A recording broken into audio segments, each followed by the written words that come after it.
out the signals for the Baltimore Colts. Unitas gives to Amici.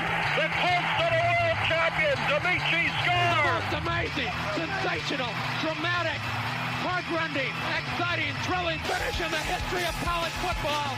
California won the big game. 5 seconds left in the game. Do you believe in miracles? Yes. This is Phil Steele. This is Mike Burnham. This is Wes Durham. This is Mike Ashley. Hi, this is Chuck Foreman, number 44 of the Minnesota Vikings. Woo, mercy, this is handsome Jimmy Van, the Boogie Woogie Man. This is Coach Fry with Virginia Tech Football, and you are listening to Big Dog Sports Talk. Are you ready to rock?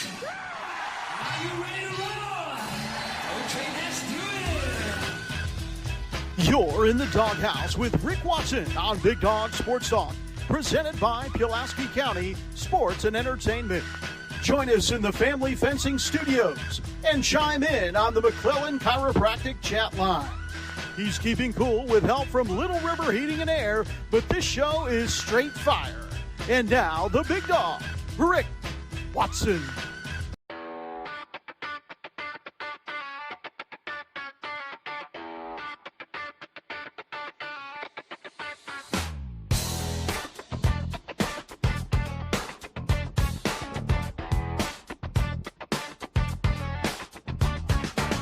Rick Watson's got the mic, he's the big dog king. Cover sports so sharp, it's a New River thing. Virginia Tech fire, rapid pride too. Every stat, every play, he's bringing it to you. He's got that voice, deep as a valley, breaking it down, no dilly, no dally. Big dog sports talk, feel the bark, feel the bite. Rick's in the zone, every day, every night, from the Hokies to the Highlanders. He's got the spark, Big dog sports talk, lighten up the dark. Hope everybody's okay. Hit us up on the McClellan Chiropractic chat room. He's got the scoop. I think I just combined the word room and line. Loom. We're going to be making knitting. We're going to be making products today. Professional Door Incorporated text line 540-391-0788. Thanks, Remedius. Yeah, kind of cool. Kind of cool. A song that was gifted to the show. I really appreciate it. Let the games begin. Big dog sports talk, feel the bark, feel the bite. Coming up today, man, we got a lot going on. Jeez. Kion Brown joins us. We'll talk some hoops. Damien Sordelett, and we'll give him his flowers. He said this about a month and a half ago about Britt Pry possibly returning, and here we are. David Teel, the Hall of Famer, and Virginia Tech assistant basketball coach J.D. Byers. Yeah, got a lot going on, man. And you, of course, the best watching/listening audience in YouTube. From Southwest Virginia, Opal is a tickling. Opal made the open. I like it. For me, this is a mixin'. Wayne is a lawyer, and here in Palm Coast, Morris is a chillin'. Yeah, see, you've got the best job. Morning, Morris. Yeah, I think we should blame Damien.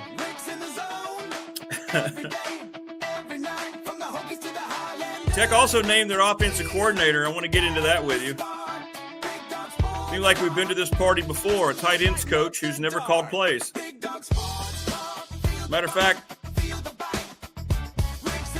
the only coaches who seem to be joining the staff, at least publicly, are ones who are out of options in their other spots. Quarterbacks coach also coming from Penn State. Of course, that staff was going to turn over because, the new coach there, Matt Campbell. But yeah, let us know your thoughts on all that.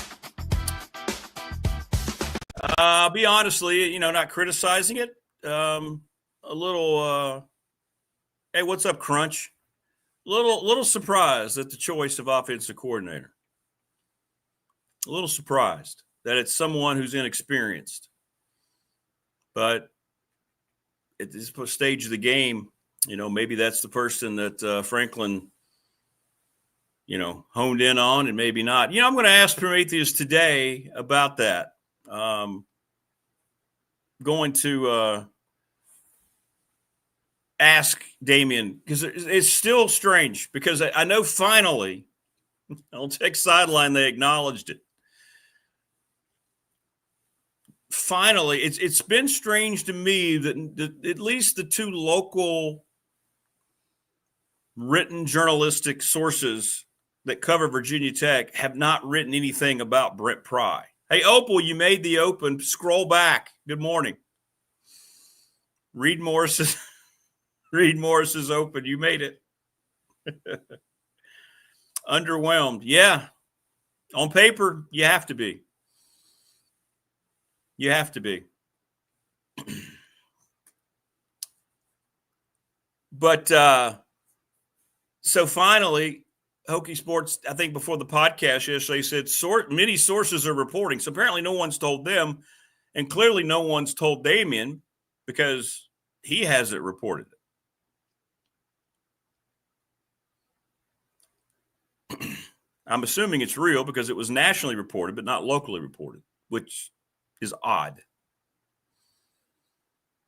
Did that mean that the information was intentionally given to others and not the people who, Tech fans have come to rely on? I don't know the answer. We'll find out some of these answers. So, I think yesterday was kind of – actually, you can look at both coordinators and kind of, okay. I mean, we know Brent Pry. He wasn't successful as a head coach. James Franklin knows him better than anybody, and he was his co-coordinator at Vanderbilt and Penn State, so they know the kind of defense they want to run. So that one, even though it's strange and an odd circumstance, you can say, okay. But Tyler Howe has never been a coordinator, and that surprises me a little bit. And I don't know what that says about the process of the staff. We'll see what it all looks like when it all comes out. Opal says she feels famous. Good morning, Rodney.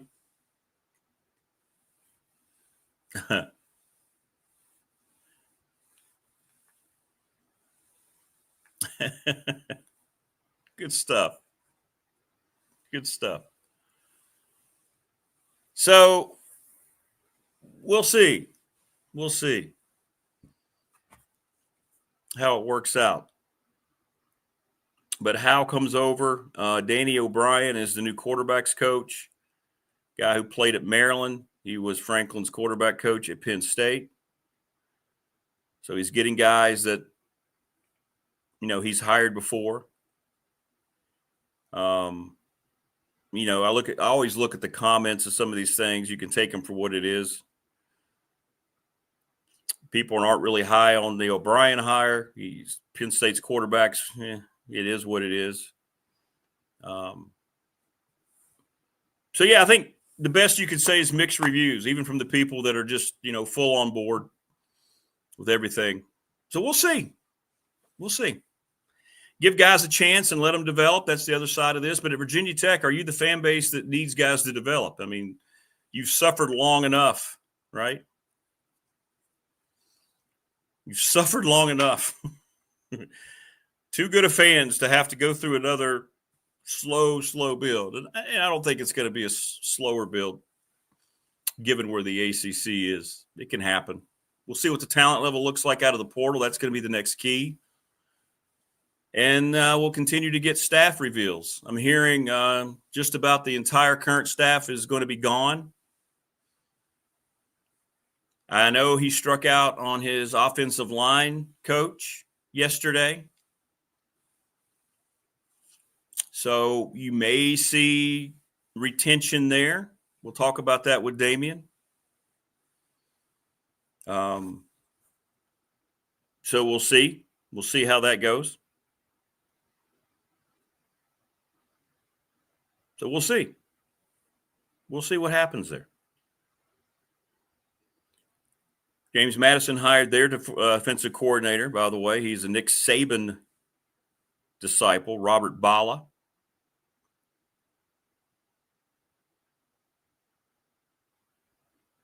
So we'll just have to be a wait and see. But I looked at the comments from Tech fans, and Trow Wayne, the offensive line coach at Penn State, decided not to come. So I think Moore might be retained. We'll see. And that wouldn't be a terrible thing. He's got a lot of young guys to develop that they just brought over from Penn State, the recruiting class. But, like Mike Burnop said yesterday, they're going to need some guys to come out. They're going to have to be some guys to come out of that portal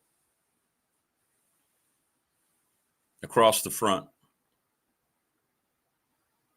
And the quarterback's going to be huge. So we'll get a better feel here, and you have to wait. There's so many.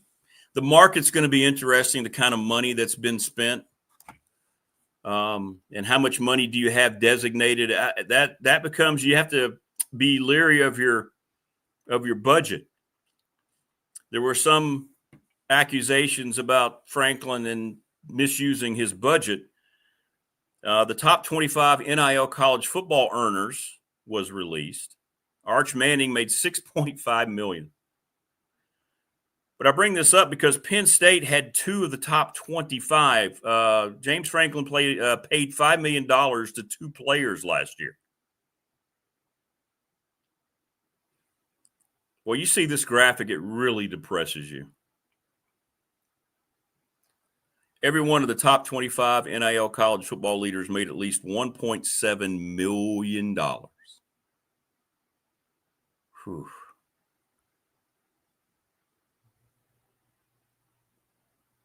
Manning at 6.5, Beck at 4.2, the Ohio State quarterback at 4.0.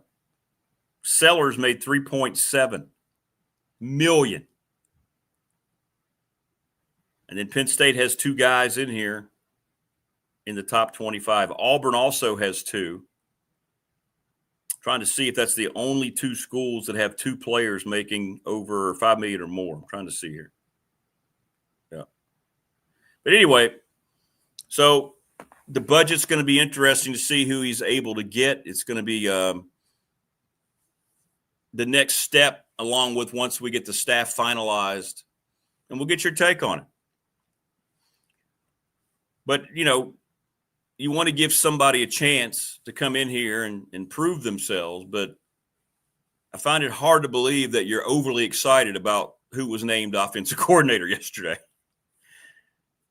I kind of thought it would be somebody more established because we don't know the kind of offense. Now we kind of know that basically if you're bringing in the tight ends coach for the second time, Brent Pry brought in a tight ends coach, Tyler Bowen. You kind of get an idea now, it's going to be a very similar offense to what Penn State run, which makes sense. It's what Franklin was comfortable with. So Penn State's going to have, Virginia Tech's going to have a very similar look to the way, Penn State plays. Watch Penn State in their bowl game coming up.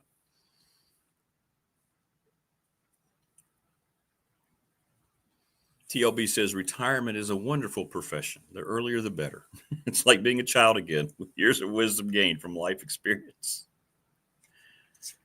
So we'll see. We'll see how it all plays out. We'll see what happens.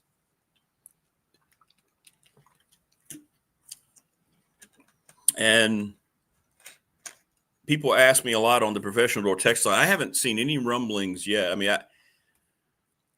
I don't know. I guess we're going to go through it now because we're paying more attention. I don't know. I guess I've never paid much attention to it to see if there's like leaks. Like, how you have leaks from the agents, like Jimmy Sexton will leak things about coaches to try to get his clients more money. I don't know if like the handlers for these higher paid folks, which will be quarterbacks and tackles, cornerbacks, edge rushers. I don't know how much leaking goes on, if that makes sense. Like, I don't know if I'm sure they do. I guess I'll watch it more closely now when they try to pit their client, their player against other schools. Oh, he's just, it just it seems like it's a natural progression. If coaches are being put out there to try to get more money from either the school that they're at now or another school who they've talked to, I'm sure it's happening all over with players. I'll watch that more closely now than I did before, just to kind of get a beat on the type of players that Franklin's going to be targeting. We'll see if we get any kind of clues. So I don't know.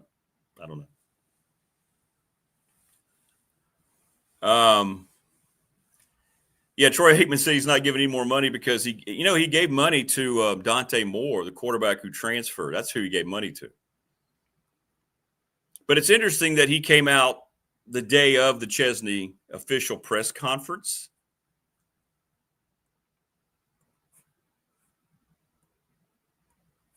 and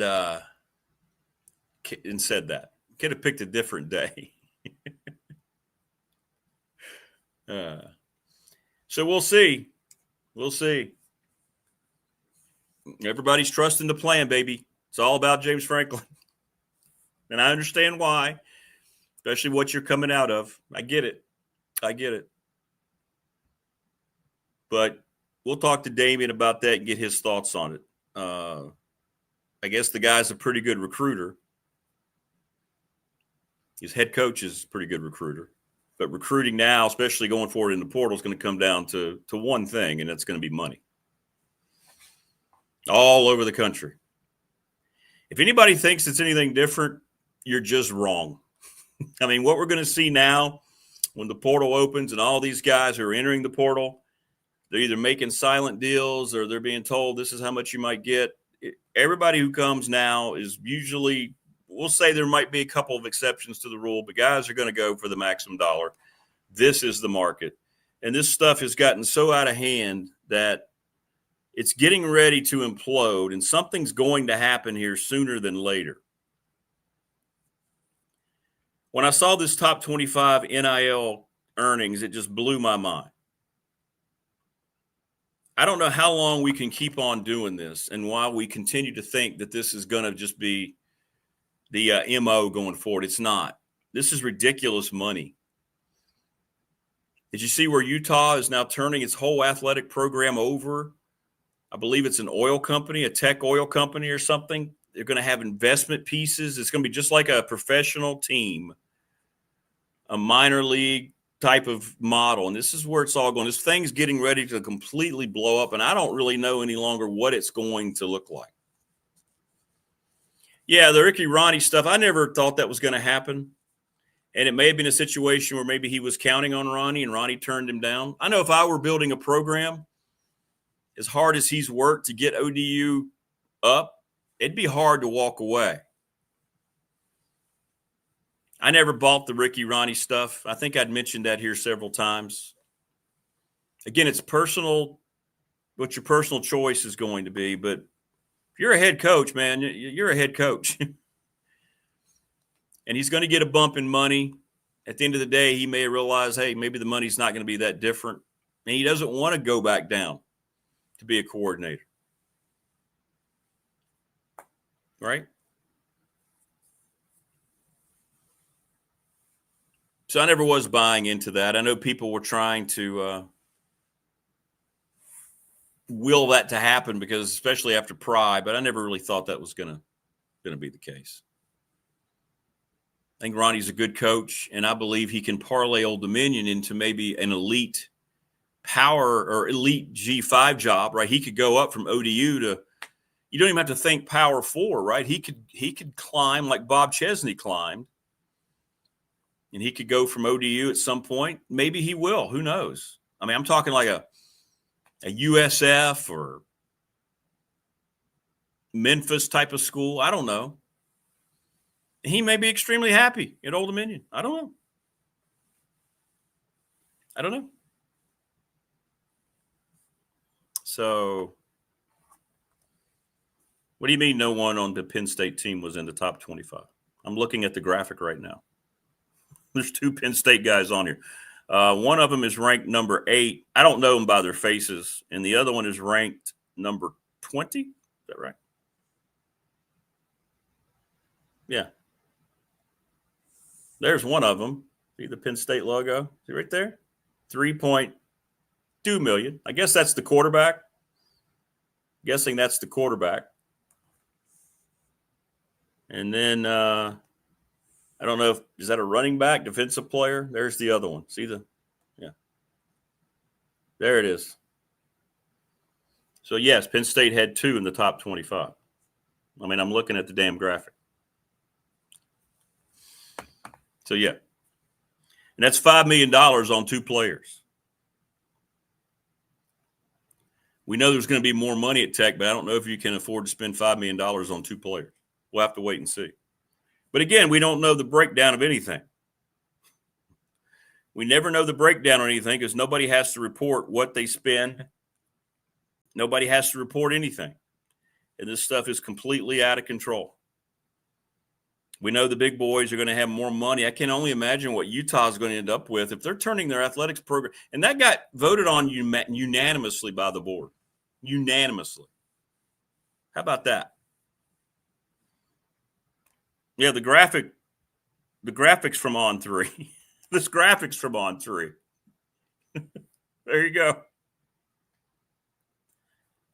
So anyway, well, I just showed you, but okay. So is this going to be the norm going forward? Are we going to see programs just selling themselves, right? I don't know, man. That's crazy what Utah – you got to read the Utah story. It's fascinating. And how have we let it get to all of this? Seriously. Man, oh, man. It's, you know what it is? It's the free-for-all. Since there are 0 rules, 0 legislation, 0 anything, anybody can just do what they need to do, what they think they need to do, and who's going to step up and say no? It's crazy. What if just think about here locally, what if we had a report next week, Virginia Tech had sold its athletic department to, I don't know, who's the richest corporation around here? Not necessarily locally, but regionally. Who's that? Who would that be? I mean, how would we feel about that? I don't know.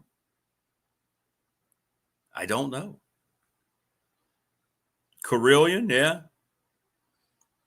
Carilion Hospital bought Virginia Tech athletics program. That's basically what happened with Utah yesterday. It's the simple explanation. It blew my mind. They won't be the last. They're the first, but they won't be the last. And then I see this list, and you see all those multimillionaires, and you're just, it's not sustainable. There's nothing about this that is sustainable in any way, shape, or form.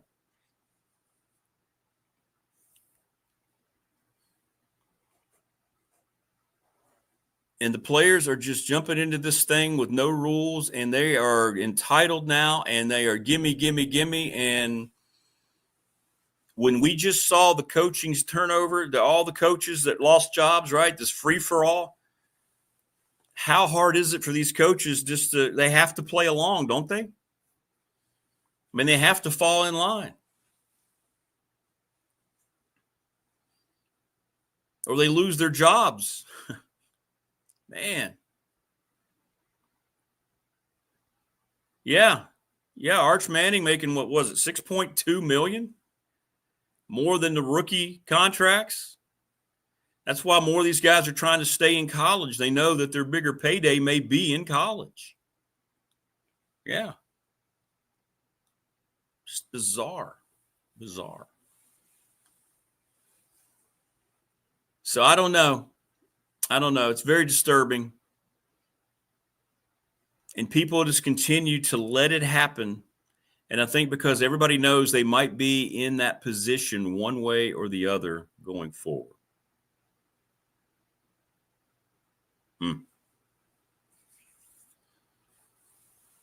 So, yeah. Oh, the UCLA thing, Prometheus. When I was 6, I had an uncle who lived in California that was getting married. And, I know I liked football. I didn't know much about any of the teams or anything. And we flew out, my family, my mom and dad, and my brother. to be in the wedding. My mom wanted to be there, and my dad was in the wedding. And he was a UCLA season ticket holder. It just happened to be around New Year's Day. And that year, 1976, UCLA played Ohio State in the Rose Bowl. I'll have to bring the programs out here. I don't have them down here. But anyway, I still have the program and the ticket. So my first ever football game was the 1976 Rose Bowl. And we sat in the UCLA section. And UCLA that day was playing undefeated Ohio State with two-time Heisman Trophy winner Archie Griffin. Number 45, the only two-time winner of the Heisman Trophy. And we sat there, and UCLA upset them. John Shira was the quarterback. You remember that? And UCLA beat them and knocked him out of the national championship. Of course, you didn't have a playoff. It was just however the poll showed up. And so I went to that. And then 2 nights later, I went to go watch the first college basketball game I'd ever seen. And that was against UCLA against the Denver University. And I still have that program. I have to bring that out. I kept all that stuff over the years. So that's what it was. My first football game was the 1976 Rose Bowl. And then my first basketball game was a couple of nights later. This was after Coach Wooden had, he'd left the previous year. But so, yeah, I'm sitting there and looking around, see all the banners and everything. So I guess I just brought it back with me. Then they had those beautiful uniforms, the powder blue and gold. When they played Ohio State in that Rose Bowl, they each had their dark uniforms on. Oh, man.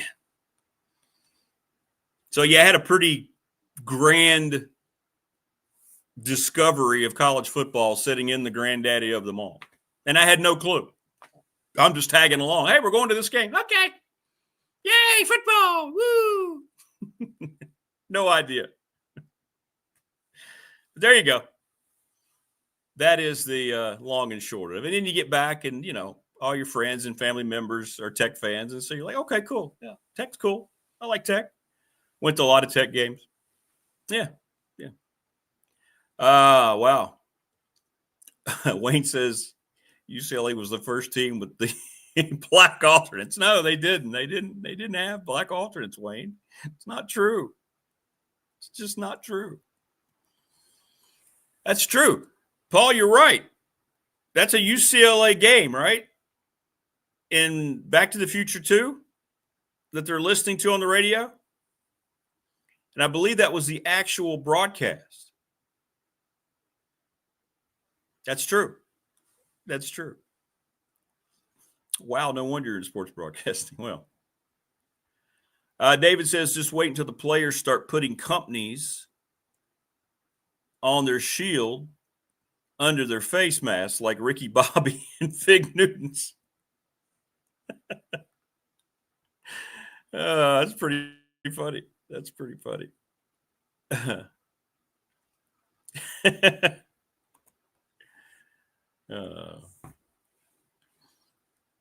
Well, sure. It's going to happen. Why not? It's going to happen. Yeah, well, yeah, that's the other part of it. I mean, I'm very excited for Bob Chesney, and if I were still on board with UCLA, I would be very excited. But I meant what I said a couple months ago. I no longer have that vibe for them. Right? It's over. It's over. I cannot stand with what they stand for when their politics openly celebrate the cold-blooded murder of someone they disagree with. I am done. Sorry. Some things are bigger than how long you've pulled for a team. So, yeah, exactly. Joining us now on the program, speaking of bigger than a team, he's Kion Brown. What's up, KB? Rick Watson, what's going on, brother? How you doing, man? I'm hanging in there, man. Hope you are. I'm hanging in there too, man. I can't complain about a thing right now.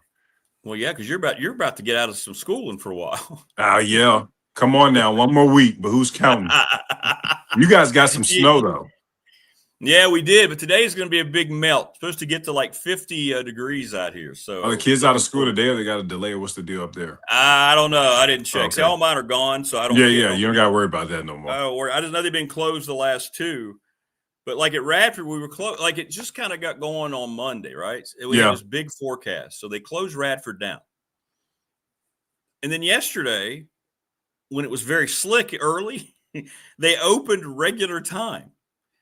And there were reports of students and people falling all over the place. And I was thinking, wait a minute, you closed it before the roads got bad just because of the forecast. If you're going to open it on Tuesday, you probably should have delayed it, because by 10 o'clock, after the salt takes effect and the sun comes out, stuff was melting. But I was sliding all over the place. People were coming in with me at the Devon Center. We were, I was like, what are we doing? But yeah. But we're okay. I need to ask Principal Wilder what he feels about snow days. Oh, he loves them. He loves them. How's that? Okay. All right. Yeah. All right. Let's get into your take real quick before we get into some hoops. I looked at that list yesterday, the top 25 players in college football, all millionaires. This is going to end pretty soon, isn't it? This is about to have a very, very horrible ending, isn't it? This is not going to be functional for too much longer. It's not going to be functional. I still don't know what they're going to do. I know I was listening to a lot of media days in the ACC. A couple of coaches mentioned it. A couple of Big 12 coaches mentioned it. Basketball coaches mentioned that a lot of the information should be public as to how much money a team has to spend. So I think it was Jeff Capel I was listening to, the head coach at Pittsburgh, and he was saying that if you see I'll just throw a random team out there, a Kentucky salary versus a Pittsburgh salary, you'll see what you have to go up against as far as recruiting. Now you look at Kentucky, who has a $22 million budget. They're just proving to you that just because you have NIL, it does not equal success automatically. Kentucky's struggling right now. And Coach Pope, I don't know what's going on there, but they're not a very good team right now. But they have the #1 salary in college basketball, so it's not translating right now. So at the end of the day, NIL is probably the most important. It's the most important tool for recruiting, but at the same time, it guarantees nothing as far as success. So I think, I can agree with that. Let's put it out publicly and see how much these teams are really spending, and then you can compare it with others and see how it goes that way. But there's going to be some type of salary cap. That's the only solution to this that I can see off the top of my head right now. I just don't know what they're going to do. And turn these guys into employees. Right. It's the only solution. They're going to have contracts, incentives. Yes. Academic incentives would be nice, wouldn't it? Performance incentives, certainly. And if you leave, you forfeit. You have to sign on the dotted line. If you're going to be a pro, you're going to be treated like a pro. Yeah. So how does that look for, I guess it's based on the institution. How can it be universal across the board when NIL is different for, we'll say, the Atlantic 10 and certain programs in that conference versus the ACC, the Big 10, the Big 12? How is it going to look? And who's going to enforce it? Who's going to enforce any of it? That's the problem where it's going to be. Obviously, the Atlantic 10 is a very good basketball conference. Yes, it is. And VCU has a solid budget, but when you look at the bottom of that, of the LaSalle's and the Davidsons and some of those lower tier teams in the Atlantic 10, how are they going to compete with those upper tier, those upper echelon schools? Is it going to be different for the Power Fours? Is it going to be different for the mid-major? Are rules going to be for everyone? We'll just have to wait and see. I know. I'm with you. And it's just like when you're at a school and a coach leaves, you lose all that money. Right. I mean, there's nothing. The money's gone. That's why all those guys came with James Franklin to get paid again, and that's what a lot of that was. I mean, people don't want to talk about that, but that's why they lost their money. Your coach was gone. The university is no longer obligated. New coach may not want those players. Right? They're going to pay the players that Matt Campbell wants, and now Tech's going to pay the players James Franklin wants. Well, Virginia Tech has a different scenario when you got the defensive coordinator as your former head coach. Yeah. Right? Yeah. Weird. Yeah, I've never seen anything like that. But hey, if Coach Pry likes it, I love it. Hey, who can, right? Hey, I love the dude, so I wish him well. He's a good guy. He's a really good guy. Really good guy. All right. But anyway, it's kind of sobering what's going on, man. And now we're going to see a free-for-all. Yeah. We don't know. And I'm going to ask you, you follow a lot closely than I do. How much have you seen where we know these kids, some of them have real agents, some of them have handlers, and they're just putting out there, hey, I'm getting this from another school, or I'm talking to this school, and they're trying to bid themselves against somebody else, right? Just like agents do head coaches. Yeah, well, that happens all the time. I know of a few agents who represent players who say, you know, they've been in situations where they've told a Power 4 coach, I'm getting offered X, Y, and Z from another high major school. And once they tell them the number, the coach that they're pitching it to walks out of the room. Like, I'm not matching that. I'm just not doing it. One, I understand you're trying to squeeze this orange and get all the pulp and juice out that you can. But at the same time, some of these players aren't worth that. No. I mean, it's some players in college basketball that you and I know, Rick Watson, that are making $500,000. Yes. Yes. Yes. Excellent players. I'm not mad at them, but man, it's a new day, dude. It's a new day. Yeah, it really is. It really is. But in any event, here we are, and college hoops so far, the way it's developing, we're going to have, hey, by the way, JD's coming on at the end of the show. Wanted me to tell you hello. You and that's my Byers, guy. I know, are very close. Yeah. Absolutely. Yeah. Oh, man, I would not be here if it wasn't for that dude. He was your recruiter, right? Your main He was my recruiter. I got this awful news. When I was at Fork Union, I went to the National Prep Showcase in Connecticut. Blew up there. Had 2 good games. One game was against a guy going to Purdue. The other game was a center going to UConn. Both games I had 20 and 10. We go home for Thanksgiving break. I come back to Fork Union, and I have 60 scholarship offers. Wow. 60. Like for one event, 60 after one event. Wow. After one event.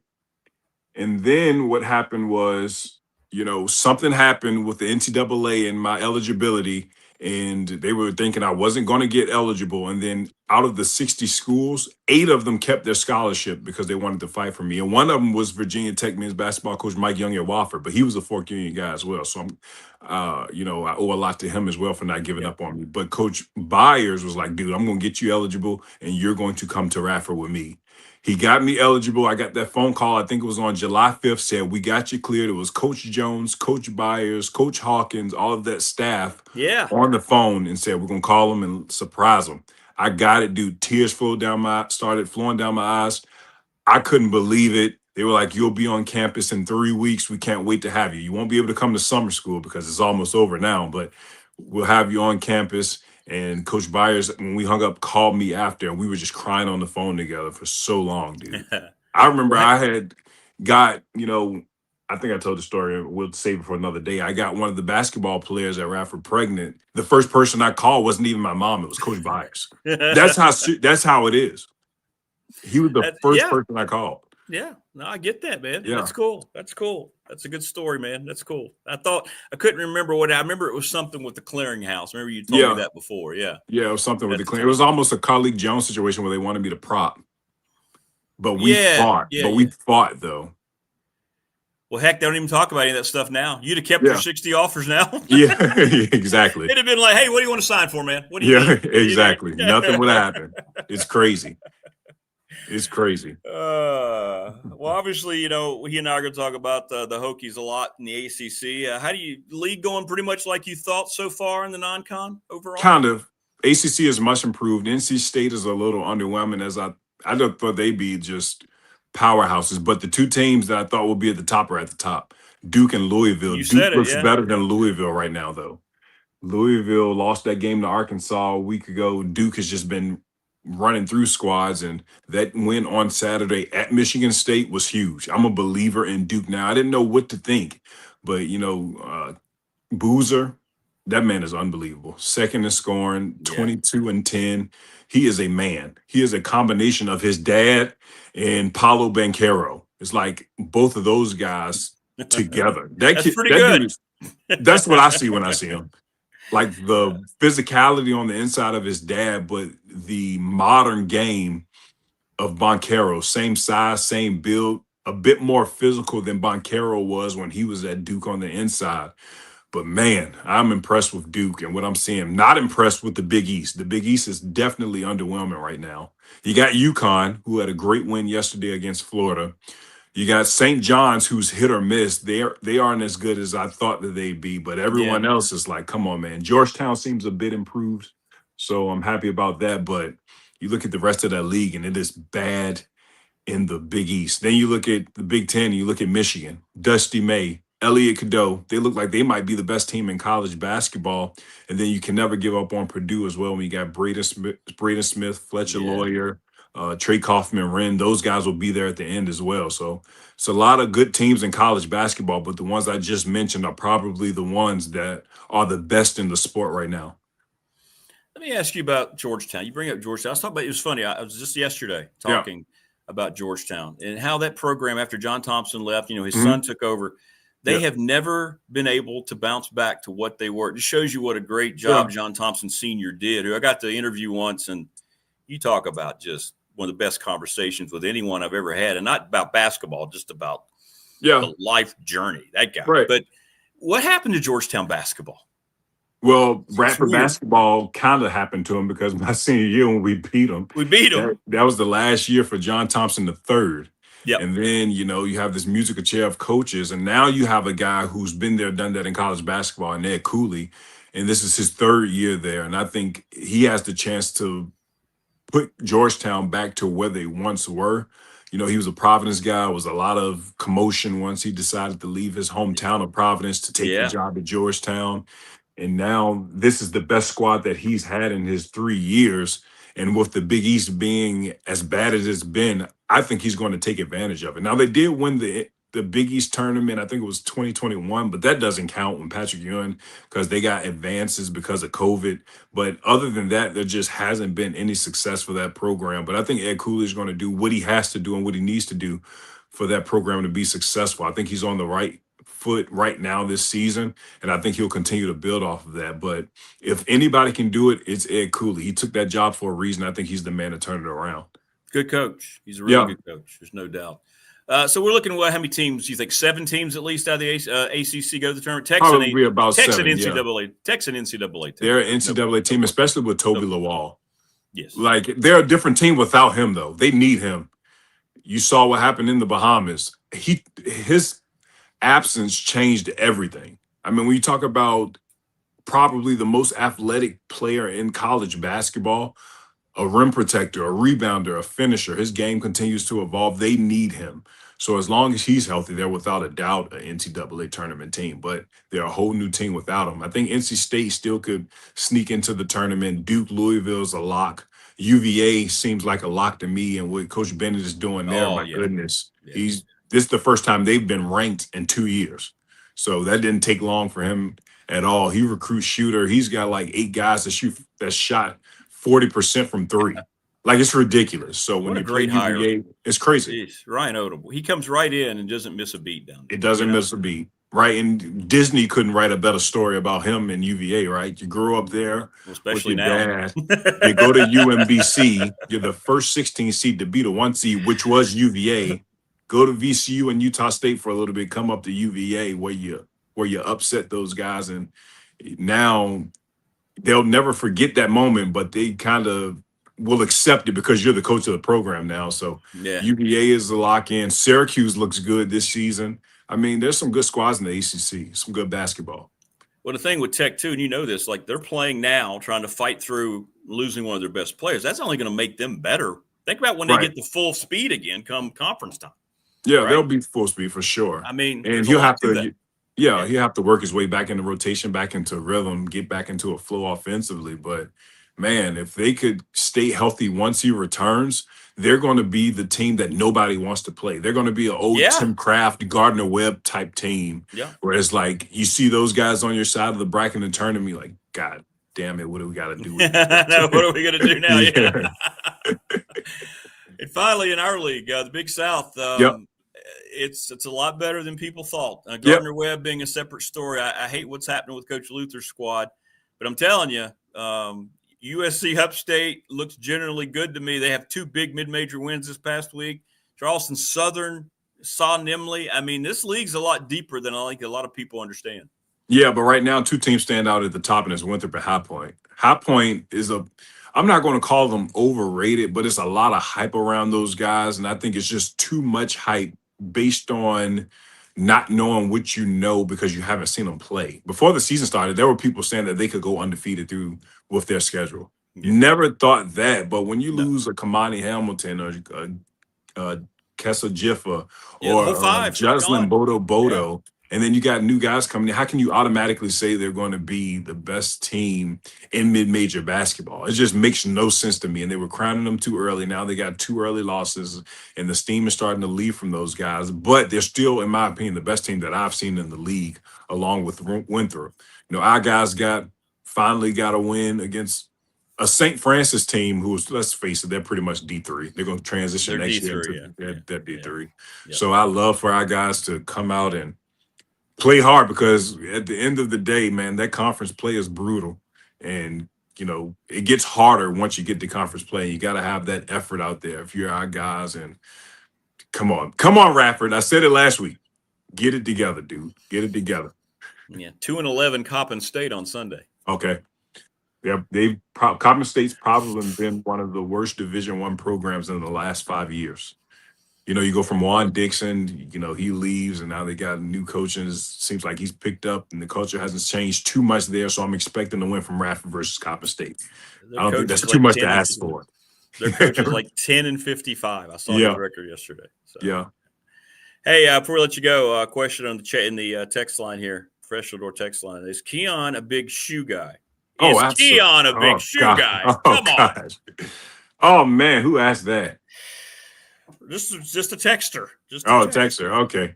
Come on, man. Oh, we got kicks around here, dude. Do you guys, how many pairs of shoes do you have? Oh, man, I got a closet full upstairs. Like, the boxes are starting to deteriorate. I got some shoes. So I have Jordans, right? All Jordans. Absolutely not. They're all Nike or Jordan, though. I'll say that. I'm not an Adidas guy. I'm a Nike or Jordan guy. I'm a 90s kicks guy. Penny Hardaway's, Charles Barkley, some versions of the LeBrons. LeBron's such a big guy that his shoes are so bulky, so you got to be selective with what you get. Obviously, Jordan's has the best shoe in the history of shoes. All right, I'm not afraid to say that he is the GOAT of shoes. He's the greatest of everything, even shoes. He is not. He's not. The shoes, you got it. You got it, Jordan. But come on, man. But we got kicks, dude. What about, like, you remember the old Converse shoes of the late 80s? Yeah, I'm not a Converse guy at all. I was going to say, would you like, if somebody like ever gifted you a pair, wouldn't that be cool to kind of like have like an old Magic pair of those Converse, like a new pair, but like ones that would be kind of cool. The old throwback Converse. Yeah, if you can customize them, make them LeBron or something. Yeah, that'd be cool. I kind of figured, one day we'll have to just get you, like, showed us your shoe closet.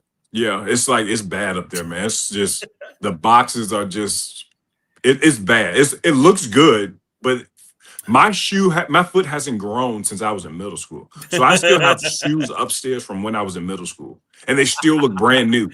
They really do. Like size 13 or something? What are you? I wear 12. You wear 12, okay. Yeah. I remember you had a big foot. I do remember that. Hey, what's your favorite Jordan series? Chris is asking in chat. What do you mean, Jordan series? Like your Jordan shoe series. Your favorite. Is there one that stands out over the other? Probably the Jordan 11s. The 11s? Yeah. My first pair were the playoff 13s, so those hold near and dear to my heart too. That was my first pair of Jordans. The playoff black Jordan 13s, and they just re-released last year, so I got a second pair of those. Oh, wow. Okay. Yeah. Okay. That's cool. That's cool. And what I love about the sneaker game right now is that it's not oversaturated anymore. When COVID happened, it was the biggest sneakers have ever been. So if you wanted to get a shoe on resale, you're paying premium. You're paying $400 to $500. Now it's died down. You can get shoes at retail right now, and I love it because most people just want to do it just to say they have it. I do it because I love shoes and I want to wear them, and that's what it's all about. Yeah, right. Yeah, you don't want to just put them away in a box. Right. Yeah, you wear your shoes. Yeah, now, if it's a shoe that's so popular that everybody has them when I'm walking outside, I'll keep them on ice because I don't want to have the same shoes that everyone else has. But other than that, I'm wearing mine, man. Yeah, that's good. That's good stuff. See, this is good. We could talk about shoes probably for a whole show. And you can, absolutely. Yeah. All right, brother. Great stuff as always, man. Thanks for your breakdowns, and we'll reconvene again next week, and you'll be just about done with school for a few weeks, and you're going to be all good. You're going to be man. so happy. Yeah, man. I'm going to reach out to you later. I want to call that game with you next Thursday at William and Mary. Oh, beautiful. Heck See if we yeah. can do that. Oh, beautiful. Yeah, Absolutely. man. You're in, baby. You Oh, just we're let good. me know. You We're just good. let me know. Gotcha. All right, Yeah, man. man. Take care, KB. All right, brother. Great stuff from Kion Brown. Yeah, Keon's in. He doesn't have to ask twice. He's in. That'll be fun. That'll be fun. Radford's only road game in December is that game up in Williamsburg on the 18th. That's a Thursday. Yeah, next Thursday. Not this Thursday. Next Thursday. Good stuff from KB. Shoe knowledge from my guy. I'd love to see his collection. I would be. I'd love to see his collection. That'd be cool. I want to thank Family Fencing for sponsoring our studio here in Ryder. Family Fencing Studios, 540-200-8294, familyfencinginterview.com. They are the absolute best, and we thank them for everything. McClellan Chiropractic, sponsor of, our chat room, which is so much fun every day to interact with everybody. Mark Hunley's the best in the business. You can go hang out with him, and he will pop you back into good health. Ready, Set, Fun, ReadySetFun.com. BobChrist11@gmail.com. They have text messages ready for you. Check out the website. It's not expensive at all, and you can raise a lot of money for your organization, your sports team. If you have a squad, it doesn't have to be high school, middle school, Sandlot, whatever. They helped Floyd County raise $4,000 in a week for softball. Now they're good to go with uniforms and equipment. It's awesome. Awesome. Travis Williams, Professional Door Incorporated, sponsor of our text line, residential, commercial garage doors. He's going to go watch JMU play Oregon. Operation for 38 years, right across from the NRCC. Great guy, great business. Go up there, make it a career. So happy he got his staff filled. Thank you so much for the response to the call. National Bank member FDIC, the exclusive banking partner, BDST on YouTube. Thanks so much to Larry Ramsey. I've been with National Bank for 35 years. They're the best. Go get your next vehicle at Harvey's GM in Radford. Go see Brad Harvey. If you're looking for something, call Brad, leave a message, get on his schedule. He'll work with you for however long it takes. He'll take down all your information. He'll have options for you the next day, if not that night. I'm serious. He's the best. BDST Fan Question Week brought to you by the attorney Ryan Pry. Folks are not buying into the hire of Brent Pry right now on the Fan Question of the Week. He specializes in trust and estate planning. We are at 50 people who say they don't like the hire, and the people who like it are falling back. It's like 36, so it's a minus 14. Little River Heating and Air, 1095 Radford Street in Christiansburg, 540-553-2971. Go see Charles Lee. It's cold. It's snowy. I see the trucks driving around. You know why? Because they're always in demand, because they are big business, because they do it right. You save money. They fix your units. They come out and service your units. They get the best equipment. They don't BS you. Go see Charles Lee and Little River Heating and Air. And I'm going to call Tim Miller today. Pulaski County Sports and Entertainment is the presenting sponsor of this program. See if we can get maybe tomorrow even somebody on from their organization to update us on the track and everything else as we get ready to turn the calendar, as we battle through winter here, and then warm weather and all the good stuff will start to come our way. Thanks to Brandon at Top Shelf Apparel for all of his wonderful work that he did on our T-shirts. If you want a T-shirt, hit me up. They're $20 here locally. Sold a couple yesterday. $30 if you need them sent to you. They are terrific. I want to thank the NRV Super Bowl. It's the area's leading entertainment center, and they want to make it better. They got NRV Nightlife starting up. That opens up on Friday, December the 12th from 11 p.m. to 1 a.m. Give them a call at 540-382-5525. Ask for Amanda or Terry. They're celebrating Sarah Williams, the bowler of the month.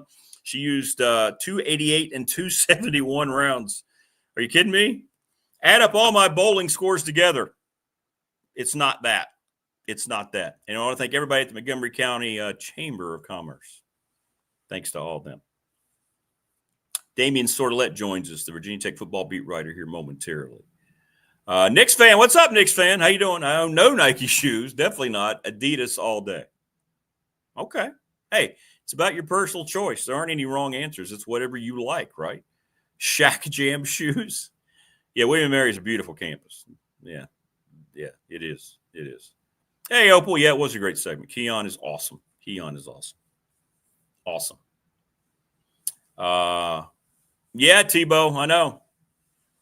Seems to be striking out on a lot of his guys. Can we raise $5 million for a Tech quarterback?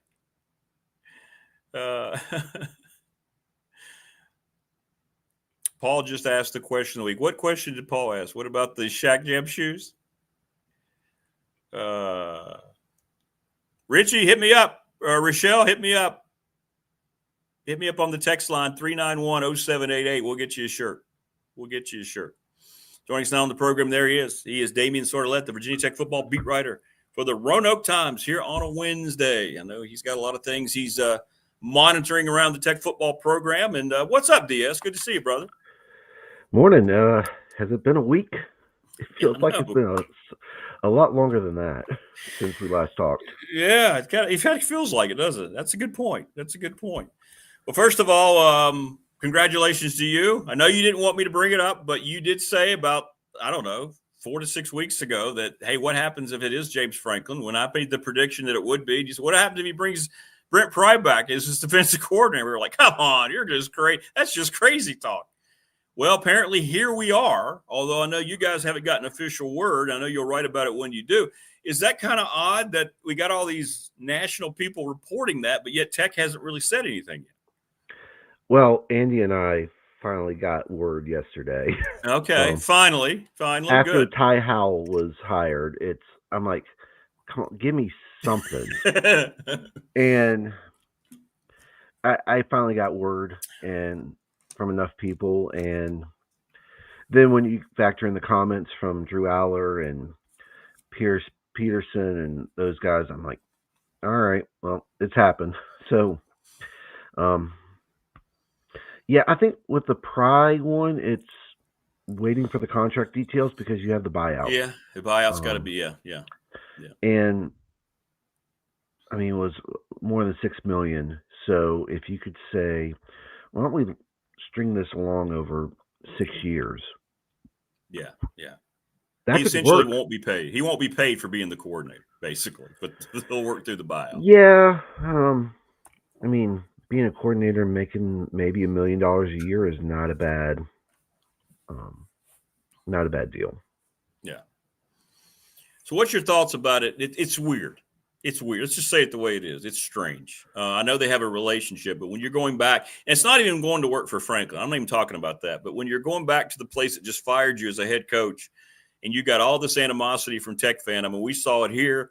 I got dozens and dozens of text messages. People were just cursing his name, and now here he is coming back. I mean, what's your overall take on that? And can you put yourself in that position? People have been asking. I don't think I could. I know money's a factor, but he was making more money in the buyout. So what's your thoughts? If James Franklin had taken any other job, Arkansas, Auburn, Florida, and Brent Pry went with him, people would say, correct. Makes sense. 100%. Brent Pry is a great defensive coordinator. Well, he was a great defensive coordinator at Penn State. He was good. He shared that honor. He never had it by himself. Well, so the last 6 years, he didn't have the co-DC title with his name. He was strictly defensive coordinator. I know there were co-defensive coordinators with him. Yeah. A la Anthony Poindexter. But Brent Pry was the play caller. Okay. And they had top 15 defenses each of those years. They had good defenses at Vanderbilt. But not at Virginia Tech, and those were his defenses. No, well. Sorry, but they were. His defense in 2023 was not bad. I mean, they were top 20. It was better. It was better, yeah. It was better. They're good in 2024, but then he handed the reins over completely to Sam Seifkus this past season, and lack of turnovers, lack of ability to, outside of the South Carolina game, being able to finish in the backfield because South Carolina's offensive line turned out not to be very good. That was a reason why, there was a lot of optimism early on, but when you can't force turnovers and you're not getting teams behind the chains, it's not good. And that's why, when you look at Penn State's defenses under Brent Pry, pressures, hurries, sacks, TFLs, they were top 10 in the nation in those categories over Pry's 6 years as defensive coordinator. Not just Big Ten. They're top 10 in the nation. So I know everyone's going to say, oh, he had Micah Parsons, blah, blah, blah. Well, you had to have 10 other people on the field besides Micah Parsons to make that work. So the recruiting is going to be better. He just didn't have the money to spend here at Virginia Tech to bring in the athletes that they were bringing in at Penn State. I mean, he brought this up with us last offseason where you had a safety who asked for $400,000 to stay for NIL money. And he said, no, we can't afford that. We'll just replace you with getting 4 guys that collectively cost $400,000. Now James Franklin's got the NIL money to say, all right, well, we can keep you. Do we know how much? Do you know how much? Has that been confirmed? Have you heard that? Well, Jay Pearson on the Sons of Saturday podcast said they're going to have a $30 million roster. Okay. $15 million for NIL and $15 million in the football share of the rev sharing. So, which is about $15 million. So, $15 million NIL plus $15 million from rev sharing. Now, I guess they'll split that between the high school kids they just brought in, and most of it will go for the portal that's coming up. And I mean, Texas Tech spent $28 million for its roster this past offseason. Yeah. And you can see what it gets you in a edge rusher like David Bailey, who, I didn't have in my Heisman Trophy ballot. I had a linebacker from Texas Tech who I voted for. It didn't make the finalists. So, so they got the money to go get him. And I think that's why it'll be different this time. Well, I know for Tech fan, that's what they're hoping. The offensive coordinator, here we go again with the tight ends coach. Now, he hasn't been a play caller coming in and taking over. That's kind of gotten, at best, mixed reviews from Tech fan. What's your thoughts about that? It kind of surprised me a little bit. I thought there'd be more of an established person in that role. Well, I mean, they did interview John David Baker from East Carolina, and then he went to Ole Miss. So they did try to swing for the fences, but I think familiarity. I mean, when you bring in Ty Howell as your offensive coordinator, and then you bring in Danny O'Brien as your quarterbacks coach, you're bringing in familiarity. And the familiarity with O'Brien, being at Penn State the last few years, I think that's why, Franklin wanted to bring him. And I think Franklin's going for familiarity more so than splash hires right now. And, I'm okay with that because we saw what happened with the splash hires with Jim Knowles this past season as defensive coordinator. Didn't work out. Now, could work out, but Jim Knowles is going to be looking for a job because Matt Campbell's bringing in his defensive coordinator. We saw with the offensive coordinators, the last two that Franklin hired, he went outside his traditional tree. I don't know the names off the top of my head right now, but they haven't necessarily panned out. So I think if you go with familiarity, guys you trust, and I mean Franklin's an offensive guy, former quarterback, so that side of the ball he probably understands. He's going to let Brent Pry run the defense. So, and I think that's why we're waiting for Dan O'Connor to be named the linebackers coach. Sean Spencer, I've heard they're going for him, the Texas A&M defensive line coach. He worked with Pry and Franklin at Penn State. That would be a great hire, especially if you want to get a guy whose nickname is Coach Chaos. Now, secondary-wise, I haven't heard if it's Poindexter. Tim Banks is available if you want to go for him. So I think I'm going to be a little biased here. I play with the Penn State offense in college football 26, and you can spread things out and go vertical and all that stuff. It's not just now they do have the Wildcat package where you can get the tight end in there and throw it, and you do have two former quarterbacks who are tight ends on this roster in Jerica Hairston and Zeke Wimbush that you could potentially use. So, no, Wayne Fuente is not coming back. I know that was the scuttlebutt before they announced the Howl. Before the Howl news got leaked out, Fuente's name was like, "Oh, we'll just bring back everyone." That's funny. That's funny.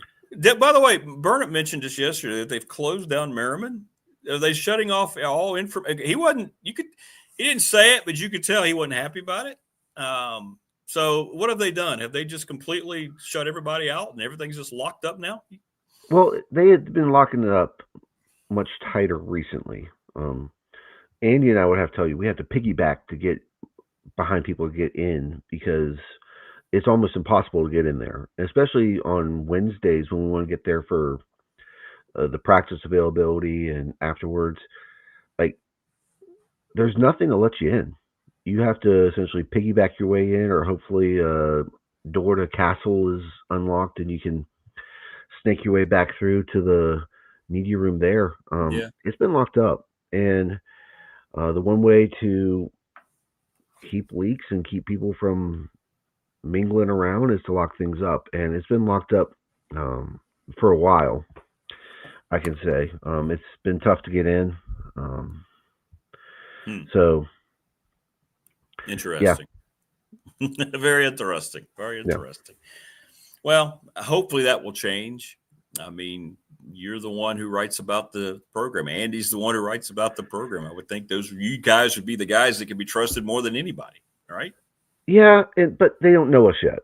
They don't know you yet. That's true. Yeah. That's true. And I guess they wanted to keep things under wraps. I guess Franklin's more of the reason why the national news got this first is because agents. So Brent Pry's not represented by Jimmy Sexton. So his agents told a different ESPN writer that he's taking the job as defensive coordinator. Yeah. If Pete Thamel's breaking the news on Ty Howell and Danny O'Brien, then they are probably represented by Jimmy Sexton. Yeah, that's a Sexton thing. Yeah. So those are when they get done. Like we noticed with the Franklin hire, I think it was within like 7 minutes of his e-signature being stamped onto the contract that Pete Thamel had the news that he was being. Thamel's his main mouthpiece. Yeah, absolutely. Oh yeah, absolutely. Yeah. Let's get into some ACC stuff. Virginia fails to try to finish out what they had started. For a while there, I was thinking, this is Armageddon. David Teel said it, right? This is Armageddon. They're going to screw Miami over. That was the thought anyway. I had no confidence they were going to put Miami in over Notre Dame, and boom, sure enough, they did. What's your thought on this process, and then to see Notre Dame the way they've behaved after they're kind of the national laughingstock right now? Notre Dame's gripe isn't with the ACC; it's with Alabama. Notre Dame should have been over Alabama or ESPN, and and that whole selection committee. That should be. This might be the catalyst to getting rid of the selection committee, because you wait till the last week to flip Notre Dame and Miami. Why wasn't it done beforehand? 100%. Yeah. You do not drop Alabama for getting absolutely boat raced by Georgia. When Ohio State, BYU, UVA all dropped one spot for losing their conference championship game. SMU dropped, 2 spots last year for losing its conference championship game. Right. So you're saying, we're not going to drop Alabama when they got dominated the line of scrimmage, a la what happened against Florida State. The offense does not look good, and it wasn't raining like it was in Tallahassee that day. The weather, it was pristine inside Mercedes-Benz Stadium. So why not penalize them? Because now, all of a sudden, if you penalize them and you drop them another spot, now you're comparing them to Notre Dame. Instead of having Miami and Notre Dame being compared, now you're comparing Notre Dame and Alabama. And that should be why Notre Dame would be in. That's Notre Dame's gripe. Did the committee get it right by getting Miami in? Yes. Is the ACC going to be the first Power 4 league to make a change to its tiebreaker policies? Yes. David Teel brought this up on the Tech Sideline podcast last week. All these power conferences have the same tiebreaker policies. Coincidentally, the ACC is going to be the first one to find out. Yeah. Now, someone brought this up on social media. This doesn't happen with the Big Ten and the Big 12 because they have 9-game league schedules. So you have fewer opportunities for teams to have the same record because you're playing an uneven number of games. So that's why I think going to 9 games, and the SEC is doing the same thing. Yes, that might help things out. But now I think you look at what the Mountain West did with its tiebreaker scenario, and you say, all right, we'll go to metrics.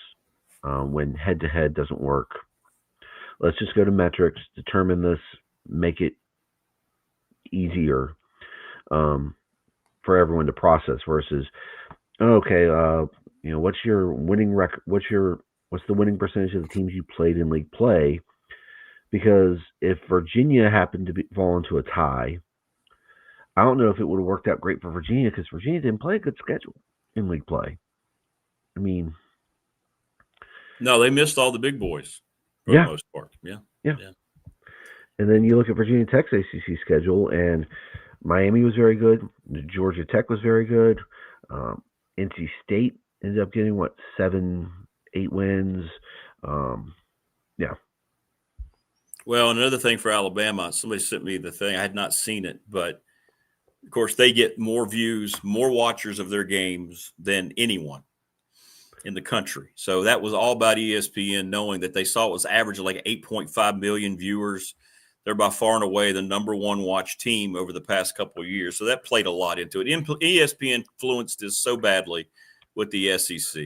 And that whole thing is so compromised. To see Kirk Herbstreit just go on and on about how BYU has to be severely punished and yet say Alabama shouldn't even be considered.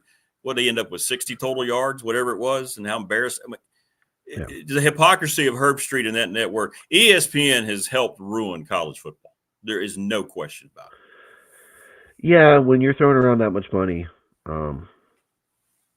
you think you have some leverage, and that's what the case is. I mean, the reason why Alabama has such good numbers is because it gets on ABC every week. It's not being put onto ESPN. It's not being put onto the SEC network, except when it's playing Eastern Illinois a couple weeks ago before the Iron Bowl. It's on ABC every week. And people are going to tune into ABC. The reason why Florida State in 2023 had such good television numbers, they were on ABC every week. And the night game helps, right? Right. Well, they were also the noon and 3:30 kicks are good for 3:30 kicks are really good. Yeah. And I remember this because Virginia Tech played at Florida State in 2023, 3:30 kick, really good numbers. But since ESPN has the exclusive media rights to the SEC, they're going to prioritize SEC. Yeah. I mean, honestly, I thought Virginia Tech would have been put like noon on ABC. Well, something that Tebow just said, I've been wrestling with this because Tebow in chat said, I'm very happy that JMU's in, right? And Tulane, this isn't like basketball. It's going to go to 16 teams. I think this whole thing is going to be blown up now. I think it has to be. But what he says is true, and this is what I'm wrestling with. I'm very happy that JMU gets in. All right, they're going to go up to Oregon, and they're the biggest underdog of any of the opponent. And I get what probably is going to happen there, but they've won everything that they've won. They've everything's gravy going for it. And Tulane getting in as the G5, they both deserve to be in. But it's true, your best teams are not in this tournament. And that's the other side of the argument. As much as I'm happy that they get their shot, and it's not like college basketball because you have 68 teams. So the Cinderella story, you're not going to leave out good teams for these other squads because there's so many berths. Here you have a limited amount, and Texas and Notre Dame would have brought, or whoever would have brought a much better competitive nature to this playoff. And that's what he's right. And I think that's why you're going to see it go to at least 16 teams as early as next year. I really do. Yeah. I'm not going to take the Paul Feinbaum argument that G5 should not be included in this. Correct. Yeah, right. I don't either. Because that would have done a disservice to Boise State last year when Boise State was one of the better teams in the nation. Right. And when you have a generational tailback in Ashton Genty, they just ran into a really good Penn State team. Yeah, they're good. They were good. Boise State was good last year. Yeah. I really hope what happened to Liberty a few years ago in the Fiesta Bowl to Oregon doesn't happen to James Madison. I know. It's Oregon again. I know. Yeah. I know. And we've seen Ole Miss Tulane this year because they played, and Ole Miss won handedly in Oxford. That's right. But Tulane since then has won over Duke, ACC champion. Yeah. I told you last week I wanted chaos, and we got chaos. We got it, man. We got it, and then some. Absolutely, we did. Yeah. Well, yeah, I know. It's interesting. It's interesting. And I know that's true, Rodney. I know it's 17 and 18 will complain, but at that point, whatever. If you're not in the Sweet 16, I mean, the only two schools that are really complaining are who right now? BYU. You could throw Texas in there, Notre Dame. That would get you to 15. Then you'd have one more spot for the ACC champion, regardless of who it is. Let's say you added 16, Texas, Notre Dame, BYU's in. Put Duke in there. Who cares? They won the conference title. I don't care. I don't know. We'll see. At that point, at some point they're going to say, we'll just do automatic bids to all the conference champions and then figure out how many at-larges they want. Correct. And if you're the Big Ten, the SEC, you want 14 at-larges. Make this a 24-team field. Yeah. That's what they want because that's what they want. That's right. Then more than likely, if there's a selection committee, they're going to put in Big Ten and SEC over everyone else. Yep. If we have BCS numbers, the BCS numbers would have given Tulane and James Madison a fighting chance to get in. Same with North Texas. So, who knows? I don't want to eventually with all this talk about conference championship games, if Alabama had gotten left out, we might have seen the end of conference championship games. Yeah, I think you're right. Which is fine, because then if you're moving everything up a week, we would have had Army-Navy last weekend, and then we go into the playoffs. Yeah. Yeah, I'm with you, man. It's a mess. It is an absolute mess. And what was it that, Mike Leach said about committees? It's so true, and it looks so bad right now. And ESPN looks so culpable in all this. It's ugly. It's really ugly, and it is all about money. That's all it is. It's all about money and these own selfish interests. Notre Dame next year gets to start being part of this thing because if they finish I didn't know that stipulation existed until Ross Dellinger tweeted it. Right, if they're in the top 12, doesn't matter what their schedule looks like. They're in the playoff, and they have this island that they live on, and somebody told them no, and here they are taking their ball and going home and threatening the ACC, and it's bizarre behavior by Notre Dame. Yeah. It really is. And, I mean, I don't know if Notre Dame wants to leave the ACC, but if they do, they'll probably go to the Big East for all their sports. And then, they got to have somebody, right? Yeah. That's exactly right. I said this yesterday. Yeah. And if you go to the Big East, they don't have football. You're joining a pretty good basketball league, then you can essentially do what you want to do for scheduling purposes.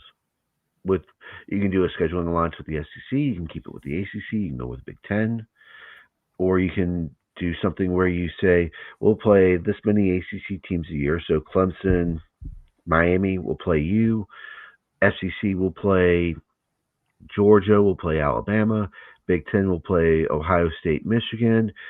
You pick those teams, boom. Now all of a sudden your schedule's good. No, I'm with you. Well, David Mabry says something. Mike Burnip said this yesterday, right? Just have a Power 4 16 and have the G5 have their own tournament. I mean. Yeah, and there's been a talk of floating around a G5 poll. I think Hero Sports does it. But do you really want to separate these more? I know. Exactly. I mean, we're going to get to that soon if they get to the Super League. So 2030. You're right. Again, Whit Babcock called it. It's coming anyway. So, yeah. Yeah. And hopefully Virginia Tech, because of James Franklin, is going to be in position to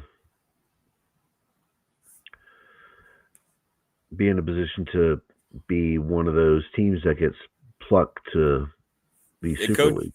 Coach Elmation said you'll lose all conference names and it'll just be like the ESPN League and the Fox League, kind of like the AFC and the NFC. 32 teams in each. That makes a lot of sense. I could see that happening. 100%.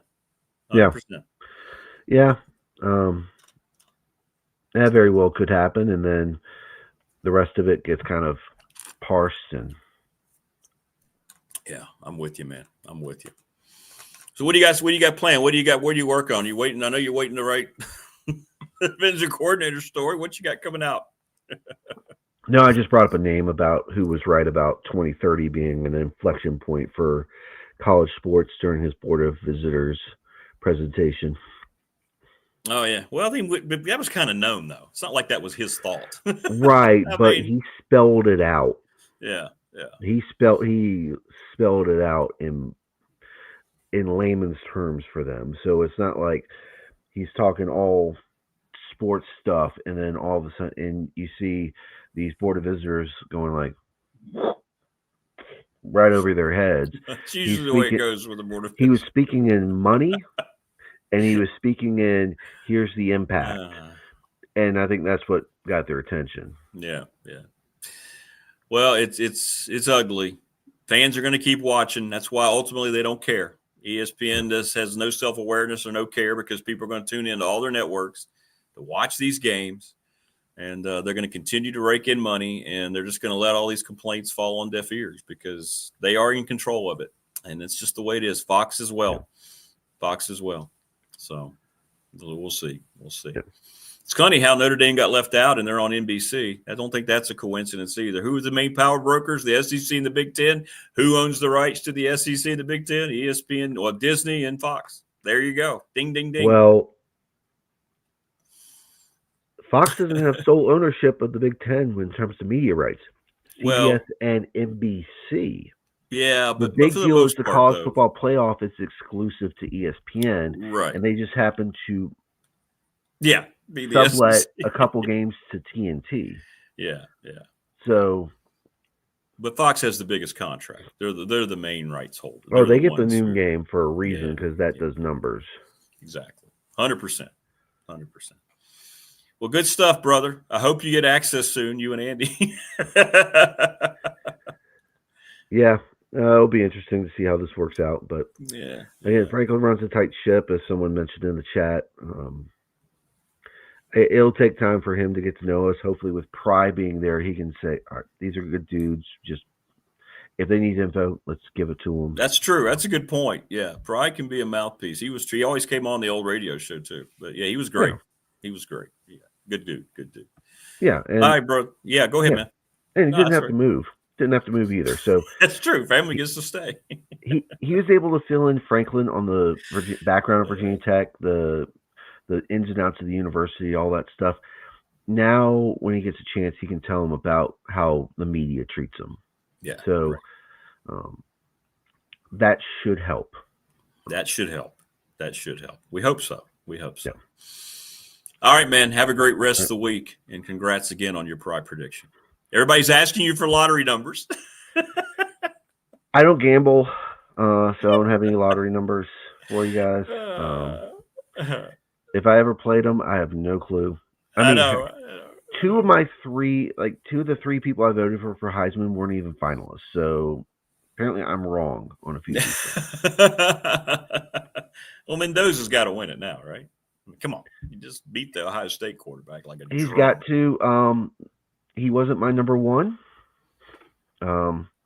When they release the outcome Saturday, I will publish. No, good. I won't put you on the spot then. We have to wait till they release everything, and then we can say, all right, here's how I voted. And I'll be doing that Saturday night. So, all right. Good. And there, you might have some questions about who I voted for, but I have a answer for it. Okay. All right. That'll be great. That'll be good, man. That'll be a good lead in. So I won't ask you now. I won't put you on the spot now. No. I can just tell you 2 of the 3 I voted for are not going to New York. Okay. All right. Well, that'll be good. No, your reasoning will be good. I think it'll be good. Yeah. Okay. Well, I'm looking forward to that. And now I want to know. Yeah, you have a few Heisman Trophy voters here on the show. I think Teel votes and Andy votes. Teal's a voter too. Yeah, that's right. Yeah. That's right. You guys already know who's going to win. All right. Well, we don't know who's going to win. We just know who we voted for. Right. Yeah.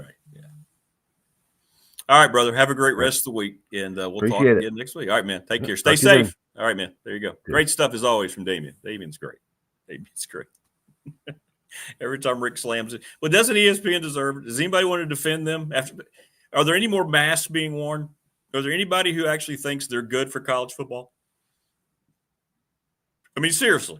Do they do anything good other than make us watch their networks because they're the only ones that have the rights for certain games?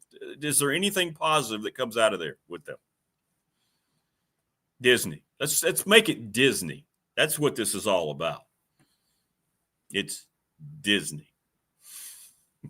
It destroys every IP they touch. They make it very easy. They destroy every IP that they have touched. You name it. They've destroyed it. Well, Morris, apparently from the pictures you were showing me yesterday about your pending New Year's Eve party, you don't need any help. Big drunk. Yeah, I'm with you. Prometheus. Yeah, Saban has really just completely sold out, man. That whole Kiffin, it's sad. Dude's got all the money in the world. God almighty. Yeah. It's so bad. So bad. And then he tries to act like he's, coming up with this profound stuff when he's knocking the system, and he's all part of it. Yeah, TLB, I would say that if there's anyone who, has a little toddy in the morning, it might be Morris. I mean, he's at the Palm Coast. He's watching us right now on his laptop. He's got his beach chair out facing the sunrise over the ocean. Why wouldn't you have a cooler? I mean, I would. Ryan Pride, the attorney Ryan Pride, the sponsor of our BDST fan question of the week. More than Disney, it's private equity. Yeah, it's Vanguard. Correct. It's BlackRock and Vanguard. They destroy most restaurants, and now college sports are going for the money. Correct. Yeah, let's go a little deeper. It's those two, BlackRock and Vanguard, who, by the way, happens to control everything Disney does. So, yeah, you got to go a little higher up the chain. It's like watching one of those mystery suspense fillers, and you think that the police chief or the head of the government is a good guy. Then all of a sudden you find out he was the one pushing all the buttons. Morris says, Saban hard to listen to. Loves himself. Yeah. Yeah, he does. They all do. They all share the same agent, too.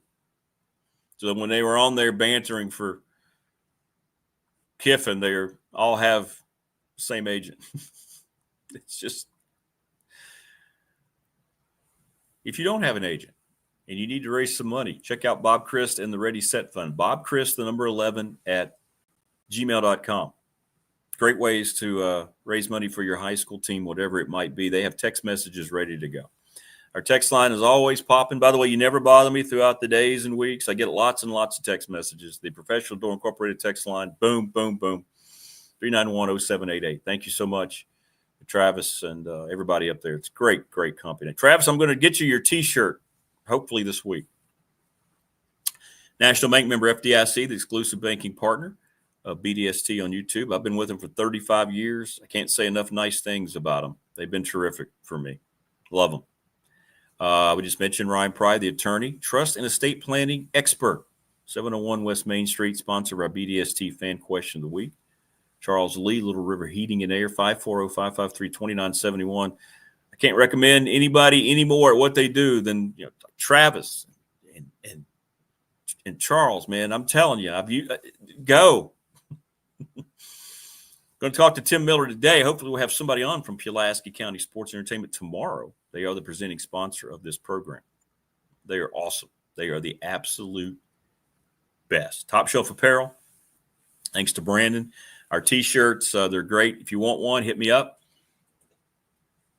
Haven't shown them in a while. They're well made. Everybody's telling me how comfortable they are, and they love wearing them because of that. And they made them so well. $20 if I can get them to you locally. I won't charge any more than $30. I hate shipping charges. Hate it.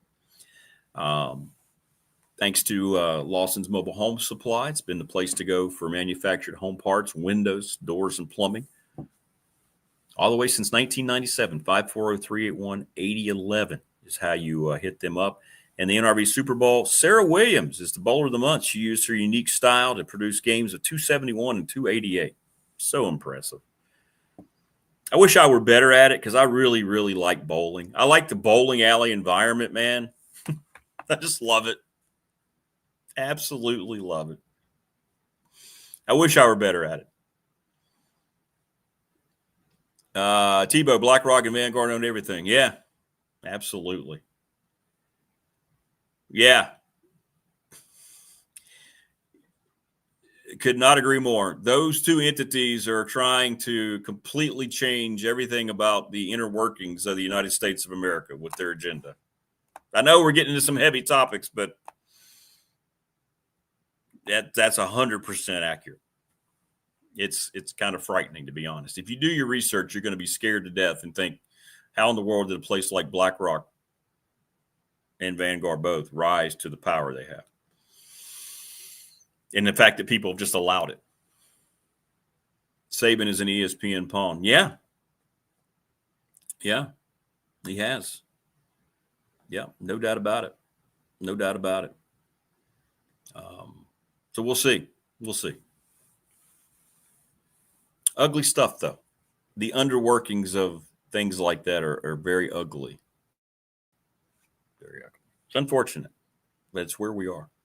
David Teel, the Hall of Famer, going to join us here. We'll talk about all these things and what he thinks of the staff makeup so far. And I've got to talk about the playoff and UVA and Miami getting in and all these things. But I think, I mentioned it to Damien. Tebow hit on it. Tebow, I mentioned you a lot today. But I've been torn. The G5s need to be in.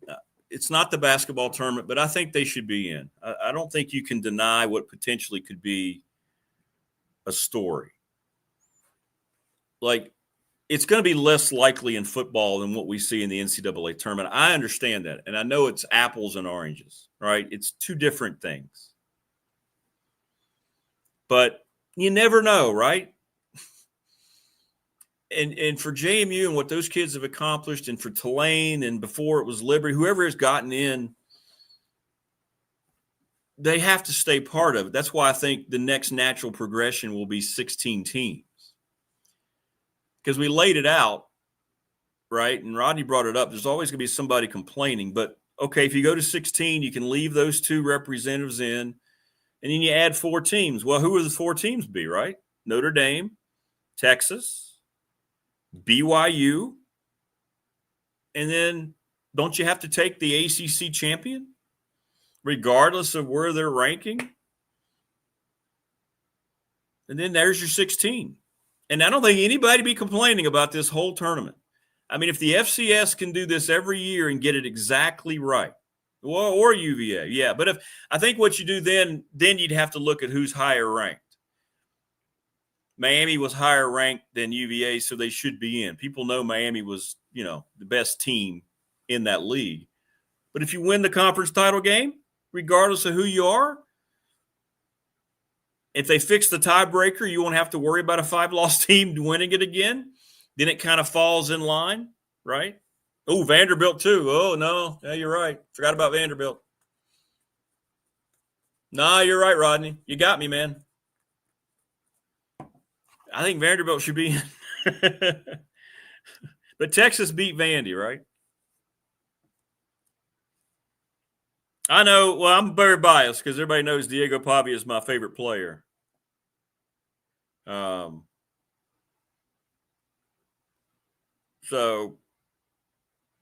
I would love to see him in this playoff format. I would. So you would have a 17th complaining. True. But I think that it would fall on more deaf ears if you're the 17th team as opposed to the 13th team. All right. But in any event, it'll go to 16, I think, next year. Like, I don't think you're going to see all this hold up. There's just too much blowback. Notre Dame getting involved like they have. But the bottom line is Notre Dame can't afford to threaten the ACC and leave because the ACC does a hell of a lot for Notre Dame. The ACC fills out their schedule on all their Olympic sports. They play for conference championships because of the ACC and every other sport but football. How are you going to tell these other kids and stay out of legal trouble by all of a sudden taking away that conference affiliation to win a title? The ACC provides one heck of a service for Notre Dame. Those kids are all trying to win ACC titles in other sports, in all the other sports, right? Every one of them. So all these things that Bavacqua was up there saying and irreparable damage, and they're starting a process to look into, okay, what are you going to do? What if you can't join a conference? What if you can't find another sub-affiliation? What are you going to do about these teams? What are you going to tell those kids and those boosters? Title IX. What are you going to say? What are you going to say to them, Notre Dame? Seriously. You're not going to be able to do it. Because then all of a sudden your kids are just independent in all sports and they're not playing for anything. And you're going to lose a lot of money. Right? So now all you have to do next year is finish in the top 12 and, you're going to be included, which just seems ridiculous to me that, again, they don't have to be part of a conference, yet that is – I had to read that tweet 3 or 4 times and then ask some people, is this accurate? They're like, yeah. And everybody else in all the other leagues signed off on it. J.D. Byers comes up here in about 15 minutes, by the way. Joining us now, he's the multiple Hall of Famer, the best in the business, David Teel. David, how are you, my friend? Good morning. Good morning, Rick. Well, how you doing, man? A lot to talk about. We'll get into the tech stuff, but the ACC, Virginia, couldn't get it done, couldn't finish off the great year. Credit to Duke. They adjusted, got it done. Just some of your thoughts on that, and then subsequently Miami getting into the tournament. Yeah, a lot to unpack there. Right? I know. It was clearly not Virginia's best effort of the season, never led in the game, and Duke was seemingly in control until it wasn't, and Virginia stormed from behind, and to his credit, goes 96 yards in about a minute 20 to force overtime, and Chandler Morris and UVA were shredding the Blue Devils, and you thought, oh boy, Virginia's about to become the first team in college football history to win 4 overtime games in a single season. Right. But the odds caught up with them. And to me, the biggest play of the game, and 2 things happened on it. Number one, it's 4th and goal from the 2 for Duke in overtime. And Darian Menso rolls right and finds his tight end. But then there's the roughing the passer. Yeah. And I've never seen this transpire in overtime before, where a score by the team that has possession first includes a defensive penalty that then moves the offense back on its overtime possession. So instead of being at the 25, UVA's at the 40. And it seemed like the Cavaliers, particularly OC Des Kitchens panicked. Yeah. Like, right. oh my gosh, we got to do something. We can't just run our normal offense. But It really did. Yes, you can run your normal offense because there's no clock constraints. All you got to do is churn out first downs. And they unwrap that trick play right out of the gate. And Chandler Morris throws a pick, and that's it. It was just such a sudden, jarring end to a wild game that by that point, everyone was watching. Everyone in college football, eyes peeled on that game because the Big Ten contest was over. It was the only game on, and so much hinged on it. And you don't think the folks in Harrisonburg were watching? Right. Well, and along those lines, thrilled to death that Matt Roan and company are in your alma mater. It's an amazing journey that they've had. I'm all for the G5s getting in. We know that doesn't mean that necessarily the best teams in the country are in. Your thoughts on that, and then Notre Dame and this whole bizarre this reaction that Bavak was having and the things he's saying about the ACC.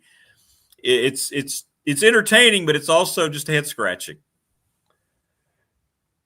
A lot of places to go here, Rick. I know. First of all, under the rules of engagement, James Madison belongs in the playoff. Right.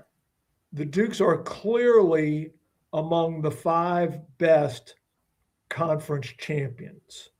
Manny Diaz's protest notwithstanding.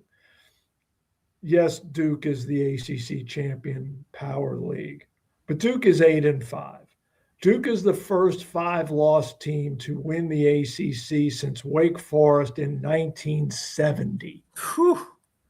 5-loss teams don't win conference championships to begin with.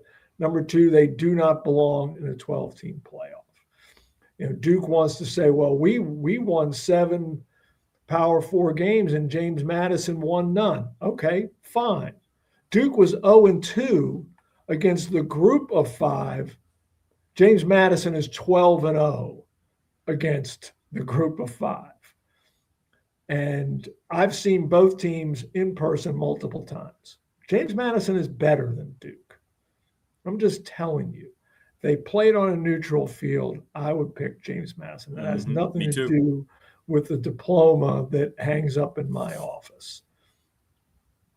So JMU belongs, and if Virginia had played Miami in the ACC championship game, then James Madison wouldn't be in. James Madison would have been the second G5 team in the rankings behind Tulane, and the ACC champion would have qualified, and Notre Dame would be in. Now, for Notre Dame's temper tantrum, spare us. Right. Really. Pete Bavacqua expected the ACC not to lobby for Miami. Right. And of course, the ACC was going to compare Miami and Notre Dame because it was Notre Dame standing between Miami and the field.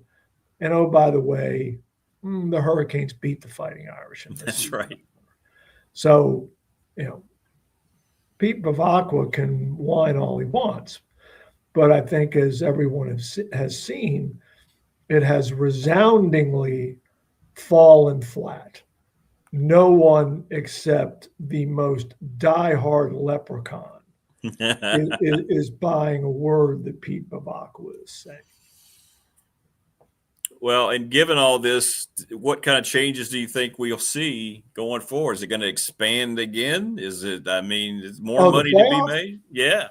Oh, yeah. They're going to. Now, whether they can get it done for 2026 is another story. But playoff expansion was coming before this. And this particular bracket just cements it. The only question is when the expansion goes into effect and what the format will be. Nearly everyone, meaning except the Big Ten and Tony Petitti favors a 16-team playoff with the 5 highest rated conference champions and 11 at-large bids, which would have produced essentially the same field, just +4 this year. James Madison still would have been, with this season's results, still a part of a 16-team playoff. Right. Just instead of playing a first-round game at Oregon, the Dukes would have been playing a first-round game at, how juicy would this have been, at Indiana. Oh, man. in the 116 game. Along those lines, have you seen anything as miraculous as what he is doing, by the way? Talking about Curt Cignetti, I can't remember anything like this from anything that's happened in college football for a program as bad as Indiana has been traditionally, and what he has done in 2 years. It's unbelievable. It's mind-blowing. Congratulations to him. It's crazy. Rick, there's a reason you can't remember anything like this, Right. because nothing like this has ever happened. That's right. And That's I'm right. going back before both of us were born.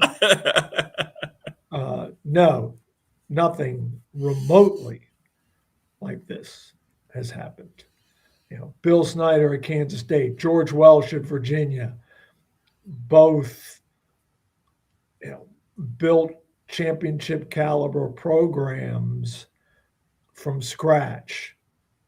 But what Curt Cignetti has done, I mean, this is national championship caliber. I mean, he just beat Ohio State in the Big Ten championship game. And it wasn't some fluke. I mean, No. They are 13-0. They have arguably the 2 best wins of the college football season. They won at Oregon, and they beat the reigning undefeated national champion on a neutral field. Who's got better wins? Maybe Alabama at Georgia during the regular season, but otherwise Indiana has the 2 best wins in the regular season. No question. No question.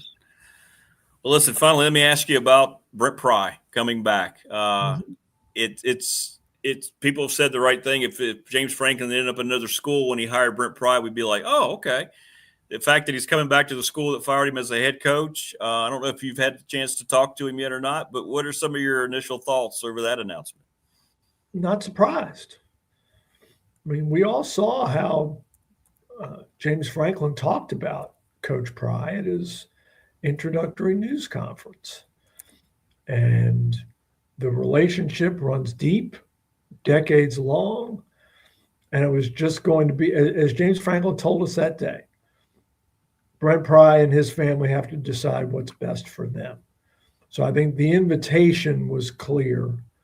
It was just a matter of Coach Pry and Amy and the family wanted to do this, and they have chosen to. And I think it's got a chance to work. I know they've closed down Merriman. Mike Burnett brought that up yesterday. They kind of closed it off, which is interesting. Any ideas about current staff members? I know they had their meeting with the staff. Have you heard any rumblings about guys who could be retained, or will there be none? Oh, I think Fontel Mines is going to stay as well in some capacity. He's the receivers coach now. I imagine he will stay in that role. Could he coach another position? Perhaps. I wonder about Elijah Brooks at running back. Gosh, they've been so good there since he arrived. And if you retain Elijah Brooks, chances are Marcellus Hawkins and Jeffrey Overton Jr. stick around. And those are 2 pieces that if I'm James Franklin, I would like to have for next season. So those would be the 2 that I would say are most likely. Well, are you going to Army Navy? I thought about you this weekend and how much you appreciate that environment and that atmosphere. No, I will be taking it in like the rest of the country from home, even though it's being staged in my home. of Baltimore. Yeah. I have friends who will be there, but we have some family obligations here Saturday night, and so I'll be sitting on the couch, thinking of my dad, and maybe shedding a tear or two. Absolutely, brother. Well, I knew you enjoy. I always think about you tied into that game, and the great John Feinstein book that came out so many years ago kind of got me even more interested in the rivalry. I'll be watching too. We all be watching, right? It represents so much more. It's the perfect football game, right? In my opinion. And two good teams this year. Two good teams. Yeah. Both are bowl eligible. It's not as good as last year now, when both teams were really in the chase for. And Army won the American championship last year. That's right. That's right. But the winner of this game will take home the Commander-in-Chief's trophy, which, if you talk to a football player at any of the academies, Army, Air Force, Navy, they will tell you that before a conference championship game, before anything else, the goal is the Commander-in-Chief's trophy. That's right. Period. Full stop. It's the best rivalry in the country, although they're all on the same team. Does that make sense? Yes. No, it's 100%. And for those who have never been or seen it, the spectacle is the pageantry of it is unmatched. And to watch the Corps of Cadets and the Brigade of Midshipmen march onto the field before the game and then take their places in the respective corners of the stadium. And then after the game, when the players from both teams go to those corners and the Army hymn and Navy blue and gold are played and everyone is at rapt attention, it is awesome. It does. I get chills just hearing you describe it, and I'll get chills again on Saturday when they show it all. It'll be the same thing. Well, enjoy, my friend. I know you will. Thanks as always for stopping by, and we'll talk again next week. We'll see what materializes next week with Tech and other places. So we'll see. Sounds great, Rick. Thanks, man. All right, brother. Thanks, brother. Take care, man. Yep. Stay safe. There you go. Great stuff from David Teel. As always, great stuff from David Teel. Yes, he was TLB. We'll talk more about that with David next week. He went to I think it was the Air Force Navy game earlier this year. All right, we're keeping it rolling here. We mentioned, by the way, thanks to Kion Brown for joining us. Great as always. Damien Sordelett, David Teel, and this next gentleman right there, he's one of the many people responsible. He's got this Virginia Tech basketball program looking really strong early. His name's J.D. Byers, assistant coach. Coach, how are you? Good morning, brother. Good morning. Good morning. Doing great. You mentioned my boy Kion. I missed that guy. So that's neat that you had him on today. Yeah, he talked about you saving his life is what he said, when he came out and what happened. And, he explained the clearinghouse thing and you were like, that's okay. You know what? You're coming to me to Radford, right? What was it about KB? I know he blew up at that tournament and the way you stuck with him has stayed with him his whole life, man. So, yeah, no, I just believed in him, believed in his character. I mean, I think that's a huge part of recruiting is, believing in the person. Knew that he wanted to be at Radford and that means a lot as well. But just the way that I've kind of been throughout my career, when I believe in someone, I believe in them 1,000%. And, so I believed in Kion and so did Coach Jones, and it worked out very well. And obviously you can see he's an awesome young man and he's doing great. He's a great father and I'm super proud of him. Well, and think about your influence, Coach, on these young men as people. When we sat down with Javante and when he called me, he said, okay, so this is who I want to be on my Hall of Fame video. Guess whose name he said first? J.D. Byers. Yeah, that's pretty cool. It's pretty cool. And it's special, but it's a responsibility that none of us in this profession should take lightly. Whether things have changed. Let's bottom line, whether you have these guys for 9 months or 4 years, which is going to be rare, you have a chance to impact their life. You have a chance to be in it for a long time if they want you to be. And, I think we're failing a huge responsibility that we have if we're not committed to being in for the long haul. And even now when guys leave, I don't feel any type of way. I just want them to be successful, and I want them to be good citizens and hopefully make our world a little bit better. And, that sometimes gets missed in all of this, but that's still the goal. JD Byers joining us on the program, Virginia Tech men's basketball assistant coach. The Hokies are you've been having to adjust as well. Talk about going through the non-conference, how important it is. Of course, Toby's been gone for a while now. You guys, you're going to be getting him back at some point, but talk about what this can do for a team coach. I think about that because these guys are learning to win, fight through this adversity, and you're not at full strength. So you're building even something more on the layers that were already attached to what you hope to accomplish in the non-conference. Yeah, sometimes your hand gets forced. And in this case, certainly Toby cleans up a lot of things for us, rebounding wise, at the rim. And, he's getting better and better. So it hurts to not have him. But, moving Amani over and playing Antonio Dorn and Christian Gerdak more at the 5, it's going to give us more depth. And we all know in the league, you have plenty of height. So to be able to play bigger at times, I think will be a benefit. And obviously Amani is just such a good basketball player. You can put him out there anywhere and he can make it happen. But it's been cool to watch Antonio and Christian grow over the course of the last couple weeks. And, having more depth is never a bad thing. No, not at all. It just gives you and Coach Young so many more options to look at guys and to practice a different way, can't you, when you've got guys you can put in those situations on the floor when nobody's watching. Sure, absolutely. And, it does change how we play a little bit. But, at the end of the day, it's still about playing the game the right way. Coach is huge on that. He always has been, sharing the ball. And, Amani does that. He's a great connector. And obviously we're getting some great guard play. So the combination has been good. And the challenge is for us to keep getting better and hold the line until Toby can get back in the lineup. Are things progressing to your satisfaction that he's doing all the things to get better? I know you don't want to rush anybody back out ever when they're dealing with that type of injury. So yeah, when you're dealing with a foot, you got to be careful. And, he has a lot of basketball left ahead of him. And I respect that a lot about Coach. And obviously our training staff, our doctors, they're not going to rush him back as much as he wants to get back and get going. And we want him back. But, his long-term career is still number one.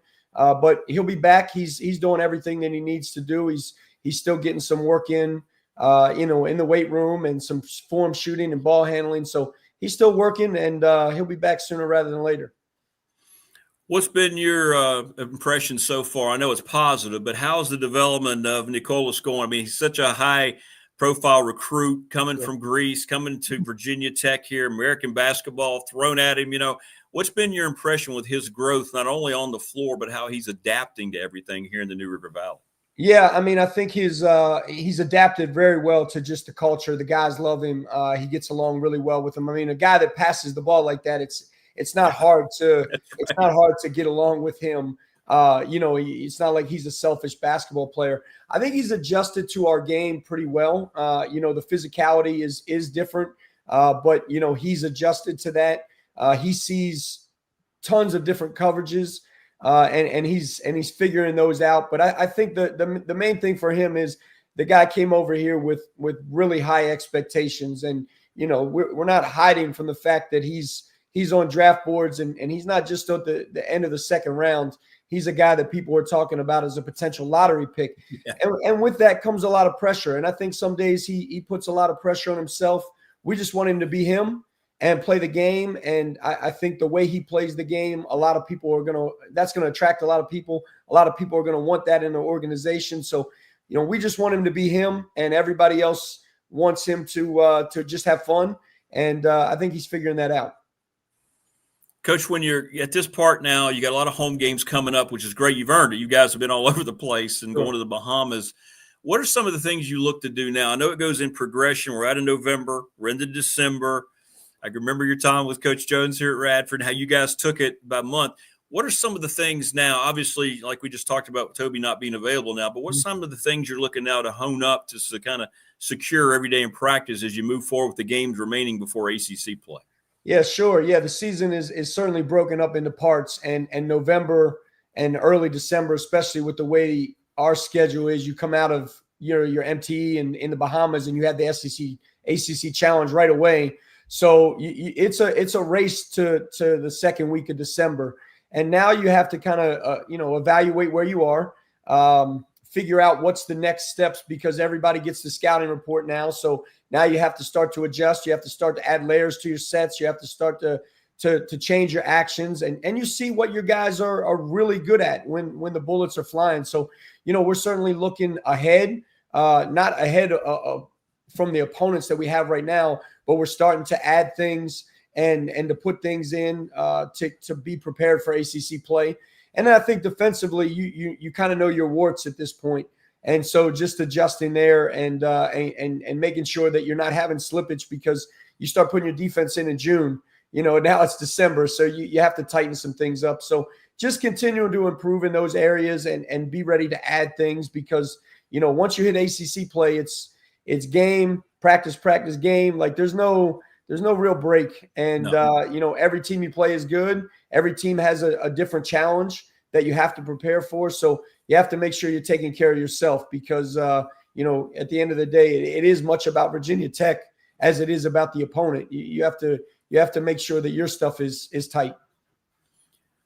JD Byers joining us on the program, Virginia Tech men's basketball assistant coach. We had Mike Young on the program, and he made a very poignant statement. This was before it was after one or two games, but he said, every game's an opportunity. We're not just trying to, improve. We are, but our goal is to win, because these games you win in November, December, come back in March. And I thought the mission was there early. And I think, Coach, the two wins you have, you go up in that Providence game up in Uncasville, and then to go down to South Carolina and win a road game like that at OT. I think those type of wins are just gigantic. Can you talk about what it says about this team? One, when you had a full complement of your team, one without. Sure. Yeah, I mean, you really don't know your team until you get under some extreme adversity. And those were two very different games, but very challenging. So I think we learned a lot about our team. I think we learned that we could go into a hostile environment, because Uncasville was a road game. That was a Providence home game. But we battled, and we found a way in two different ways. One game where we scored the ball really easily. Another game where, we had to figure some things out as we went along. But I think those were good resume builders. We know we have some really challenging places to play in the ACC. So I think we found out a lot about our team, and the goal is to win. Yeah, there is no moral victories and anything, and that's why you play a challenging, schedule. I think even the games in the Bahamas, Colorado State is really good. I think really underrated.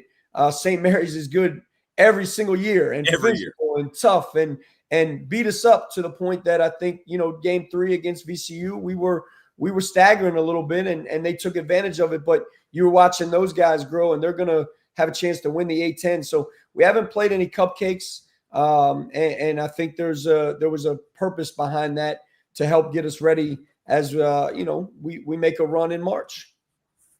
Well, Coach, before we let you go, so people know, Coach Byers was here for many years with Coach Jones at Radford University. Got to know the New River Valley. Was up at Penn State, Happy Valley.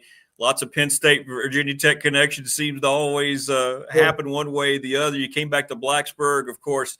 Your wife, Marcy's the head volleyball coach, your beautiful family. Talk about you. You were up at Penn State. You're in Blacksburg. James Franklin's here now. Brett Pry was there. Can you compare and contrast those two places? I know there's a lot of similarities with Happy Valley and Blacksburg. Sure. No, it's going to be hard for me to compare too much, because I was literally on campus for 5 days. So it was a crazy process, and ran into Coach Franklin at a little diner. We had an official visit that first week I was up there. And so I got a chance to meet him, and I saw him in the locker room. The game, they introduced him at halftime. And I said, Coach, you're not going to remember me, but I met you for about 2 seconds in Happy Valley. And he started laughing. But they are very similar settings, both very passionate about their athletics, their football, their basketball. So when I had been here and obviously been on campus at Virginia Tech, going up there for a short amount of time, there's a lot of similarities. I think Coach Franklin will be able to adapt quickly because he's been at Penn State for 12 years. I think he'll do awesome. But both amazing places, and both places right now that are dear to my heart. So I hope that both basketball programs can win a lot of games. Yeah, absolutely. Absolutely. And I know you're excited to be back in this area, and it's great. How's the family doing, by the way? I can't believe I see pictures of your kids. I can't believe your oldest daughter. I cannot believe how tall she is. Yeah, no, it goes quick as you know very well. Cam will turn 7 in March. Sky's getting ready to turn 3 in a couple days. I'm getting ready to put them in the car and take them to school. And every day's a unique opportunity to learn something new that they're experiencing. So I've enjoyed it a lot. I've been lucky to be back here with them and with Marcy, but I enjoy each day. They keep me on my toes. You're coaching the team, you're coaching the family. Same way, right? You just got to keep that same mentality. No question. No, it's very similar. You're sure right about that.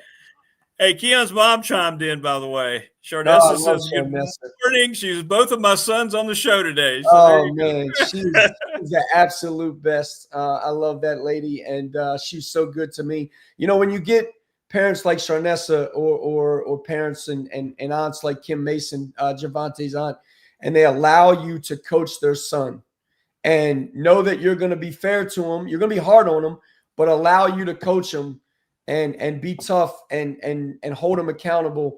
It makes a huge difference. Yep. And I wish they'd write a playbook for it, and a lot of parents would read it, because those guys grew a lot in college because they allowed me and the staff to really coach them and hold them accountable even off the court. So she's the best. I love her. I miss her. Hopefully run into her sometime when I get up to Richmond. Wow, very cool. Yeah, imagine what a concept of parents trusting these college coaches. Just let them do their job. Imagine. Yeah, it would be, I'm not going to get on my soapbox this morning. I know. It would help a lot, and it would help the kid more than anyone else. Absolutely. Well, Coach, listen, man, I know you got to get out the door. Thanks so much for hopping on, man. It's been too long. I meant to have you on earlier, so my apologies for that. It's always great to visit with you, man. I'm so happy for your success. Miss you down at Radford. So happy for you in Blacksburg, man. And keep it going. I know you guys will. And finish off December well. Maybe we'll do this again once we flip over the calendar. No, that'd be awesome. Always enjoy being on the show, and have a great holiday. All right, brother. Take care, man. Stay safe. All right, later. There you go. JD Byers, assistant coach at Virginia Tech. Great job. Great job. Love JD. Great coach. Going to be a head coach very soon. Very, very soon. And you got to love the energy there around that program. It's very special place.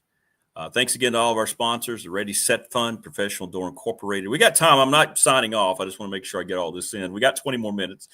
Hit us up on the Professional Door Incorporated text line. Hit us up on the McClellan Chiropractic chat line.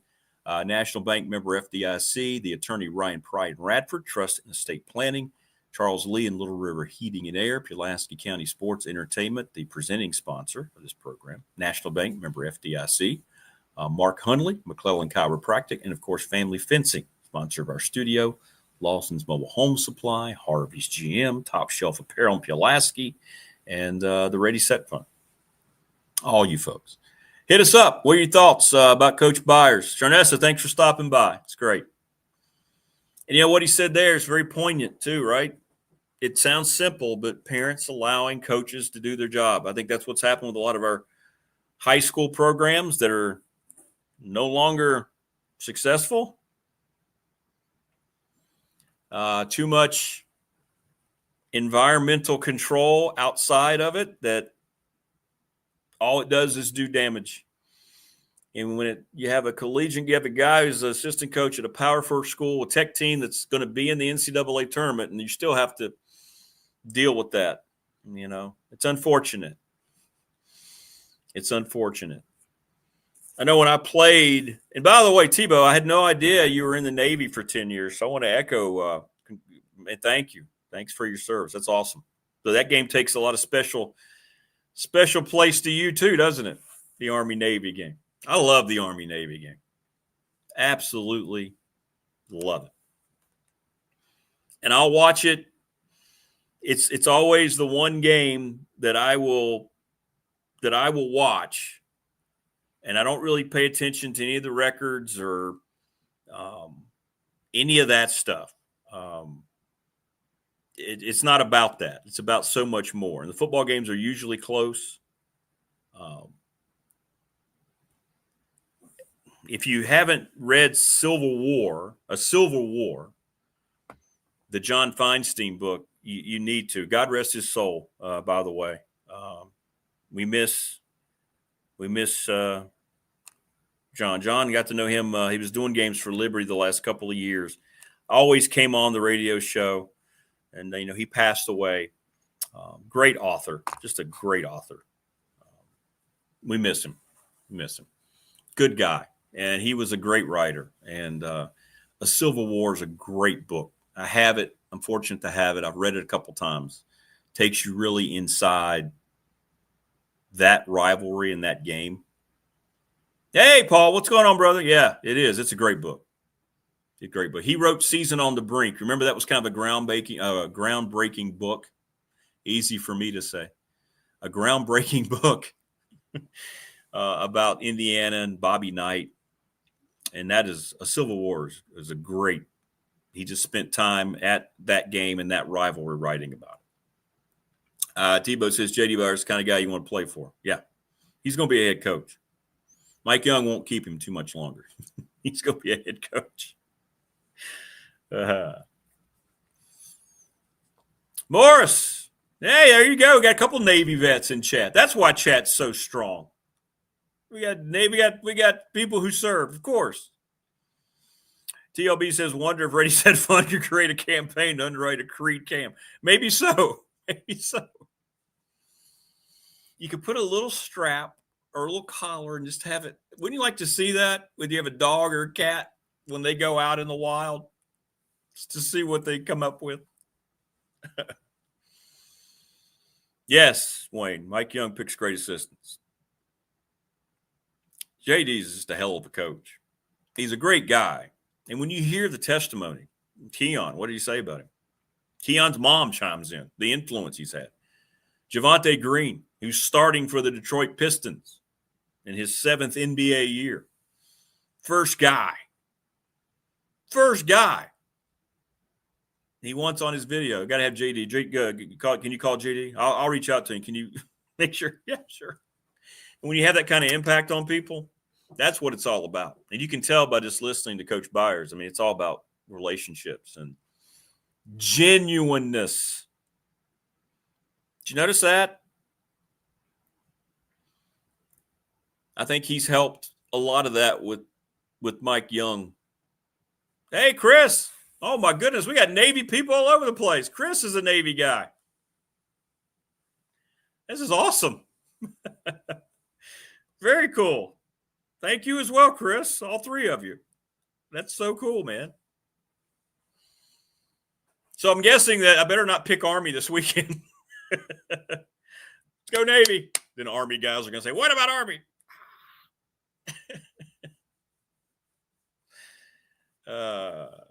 Somebody's asking me on the text line for the spread. I don't know. Let's look. The Army-Navy spread, it's Navy by 6. Navy's 9-2. Army 6-5. Navy's had a really, really good season. They just beat Memphis. So they lost at Notre Dame. Okay. And they lost to North Texas. Okay. That's a tough place to win. They had wins over Air Force. They beat Temple, FAU, Rice, UAB, Tulsa. Army 6-5. Good stuff. Good stuff. Morris says his son went to West Point, didn't last long. Not their traditional college experience. No. And we play VMI, we being Radford University, and I always have a lot of respect for those kids. I wish that was a year in and year out series. I don't know why it's not. They used to be in the Big South for a few years. But you hear about the rat line, and basketball is like, oh, by the way, if you have time, you get done with everything. It's basketball practice time. Or football practice time. Nothing but respect for any of those young people. And they come to the Dedman Center, and we always do a little special welcome when VMI comes. And fans respond. We get a lot of veterans. But that's our veterans. We're honoring the veterans that day when VMI comes in. Just lots of respect, lots of vibes. And you do, if you watch that game and it's everything surrounding it, and they usually do a nice job of showing you the post game. And I hope we never, ever, ever lose that. But you do get chills. It's one of the most special events that we have is the Army-Navy football game. No disrespect to Air Force at all. Anytime the academies play one another, it's very special. But Army-Navy football, I will watch until I no longer am around here. I will watch that game and enjoy it, and just enjoy it. Yeah, I get it. If you're a veteran, the game makes you cry. Heck, I get what David Teel, his father's connected to it. You do. It reminds you about all the things that this country is why we're the best damn country in the world, despite all the people that are trying to work to split us apart. Right? It reminds us about what we are about, what we're supposed to be about. And I hope people take stock. Paul says one of the best lines in the book, at Florida State, the 2 hardest hours of the day is for a player to practice. At the academies, it's the 2 easiest, right? Football practice, this is nothing. Yay, we get to go to practice and run sprints for 2.5 hours. Get the block. Let's go do blocking drills. Great book. I strongly, strongly suggest that book. A Civil War. Great stuff, man. Great stuff. The Navy woke me up to a lot of things in this, Rob. I bet so, Tebow. I bet so. Prometheus says, I doubt that Tech gets a top portal QB with the first-time play caller. Maybe. But you know what's more important than that? The money he's going to be offered. Money talks. So I think they're going to get a quarterback of some name. I think they'll get somebody that we've heard of that had a successful stop. Look, those types of things don't mean nearly as much anymore. They just don't coming out of the portal. Quarterbacks get the highest salary, and they are going out to the highest bidder. And anybody who tells you differently,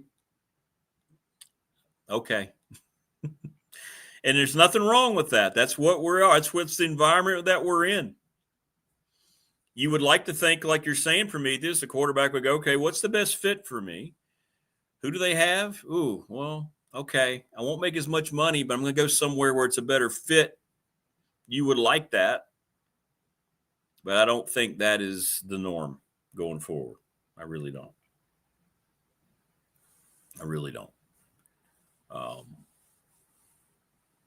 By the way, the on top of all the complaining about the postseason,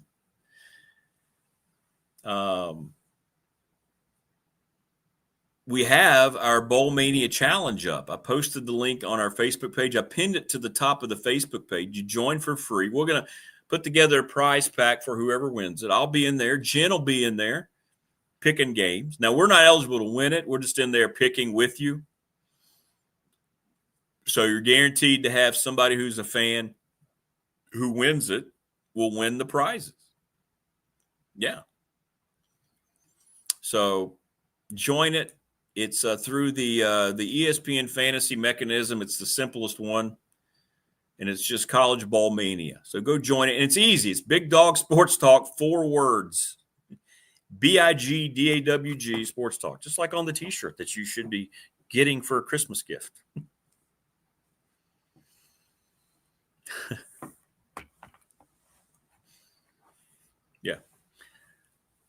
Yeah, some of them want to get in the league. Some understand this is going to be their payday. Right? Penn State quarterbacks didn't do anything in the NFL. Right? None. Zero. Zip. Who's the last Tech quarterback to do something in the NFL?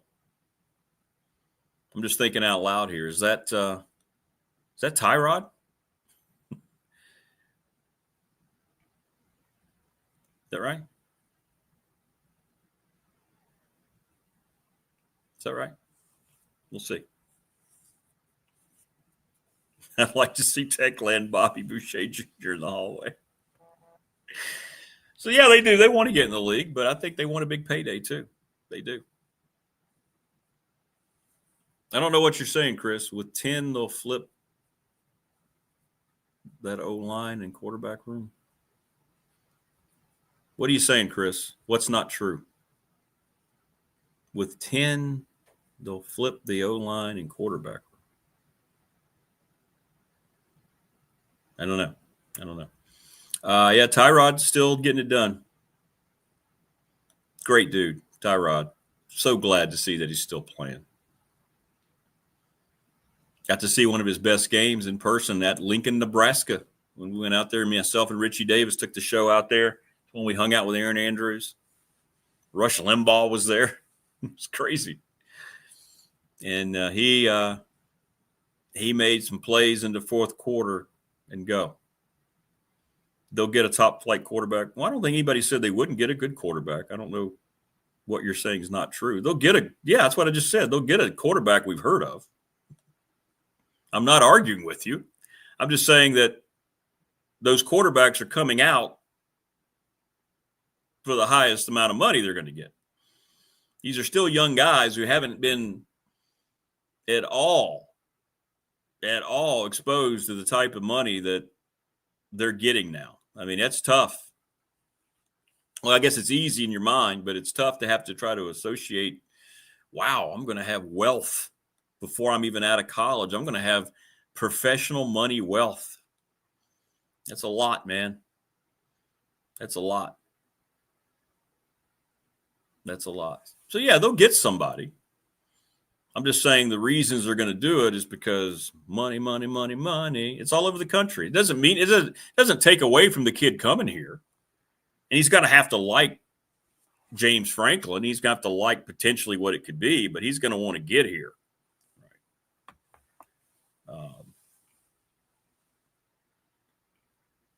So, yeah. And that's the way it is across the country. That's why these guys are saving most of their NIL dollars for the portal. And don't you think the deals are going right now? You imagine the deals that are going right now? No, I did not, David. What happened? Brookville got a postseason ban next year? Logan Thomas, Brookville B, maybe the most popular, most well-known Brookville B football player of all time. Yeah, saw the O'Brien hire. Yeah. Yeah.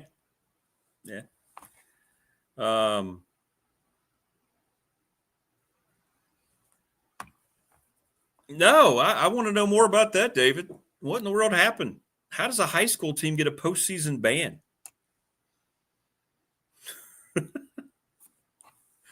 What happened? That's crazy. Did they use illegal players or something? I mean, seriously.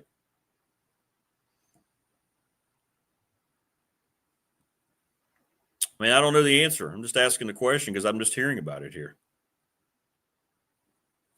Yeah.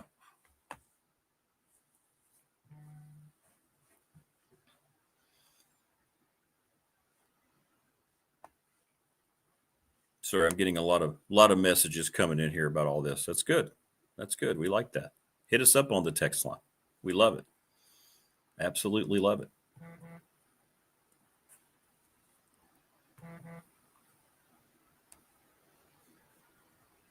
Yeah, I agree. Yeah. Sorry, taking the time to read all that. I guess I can do it later.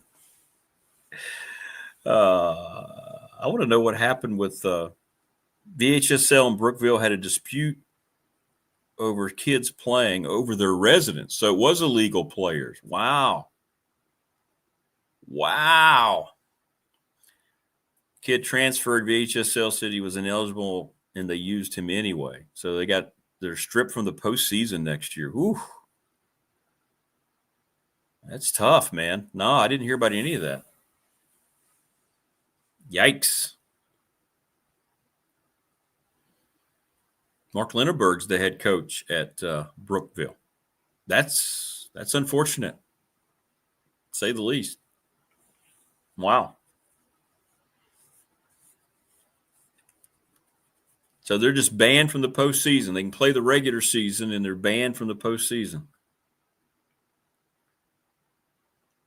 I didn't see any of that reported. So they went to court, and they lost, I guess. Woo.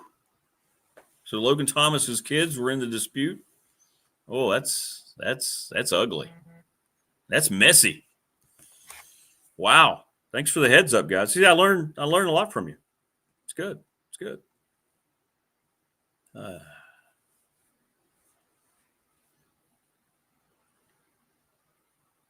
Yeah, thank you, Coach Byers. It was great. You just sent me a nice message. Yeah, that was fun, man. That was fun. Always fun with everybody today. A lot of fun with everybody in chat. A lot of fun with our guests today with Kion Brown. He was great. Damien Sordelett. Man, I love catching up with David Teel and JD Byers. That was fun. That was a lot of fun. And thanks to all of you in chat. David says they were told not to play. An independent committee said they could. Brookville played them. Don't know who was in the wrong. It's just sad for the kids. Yeah. Yeah. Well, I didn't know about any of that. That's unfortunate. And then who's getting punished, right? Who's getting punished? The kids on next year's team.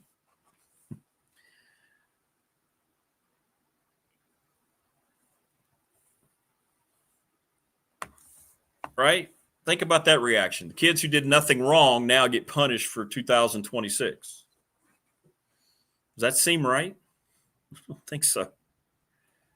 Seems very strange. But anyway, hit me up if you want a T-shirt. We got them for you. And we'll get them to you here locally for $20. And go join our Bowl Mania Challenge. I'll try to see if I can copy and paste the link here. Haven't quite figured that out yet. This world frightens and confuses me still. But anyway, thanks to everybody. Thanks to our guests. Tomorrow, the Thursday edition, Andy Bitter, Dwight Vick, and I think somebody from Pulaski County Sports Entertainment. I got to call Tim today, see if we can work that out. But enjoy your Wednesday. It's supposed to warm up today. We should have a big melt, thank goodness. And we'll talk to everybody tomorrow. Be good. Be proud. Have a great day, everybody. Thank you.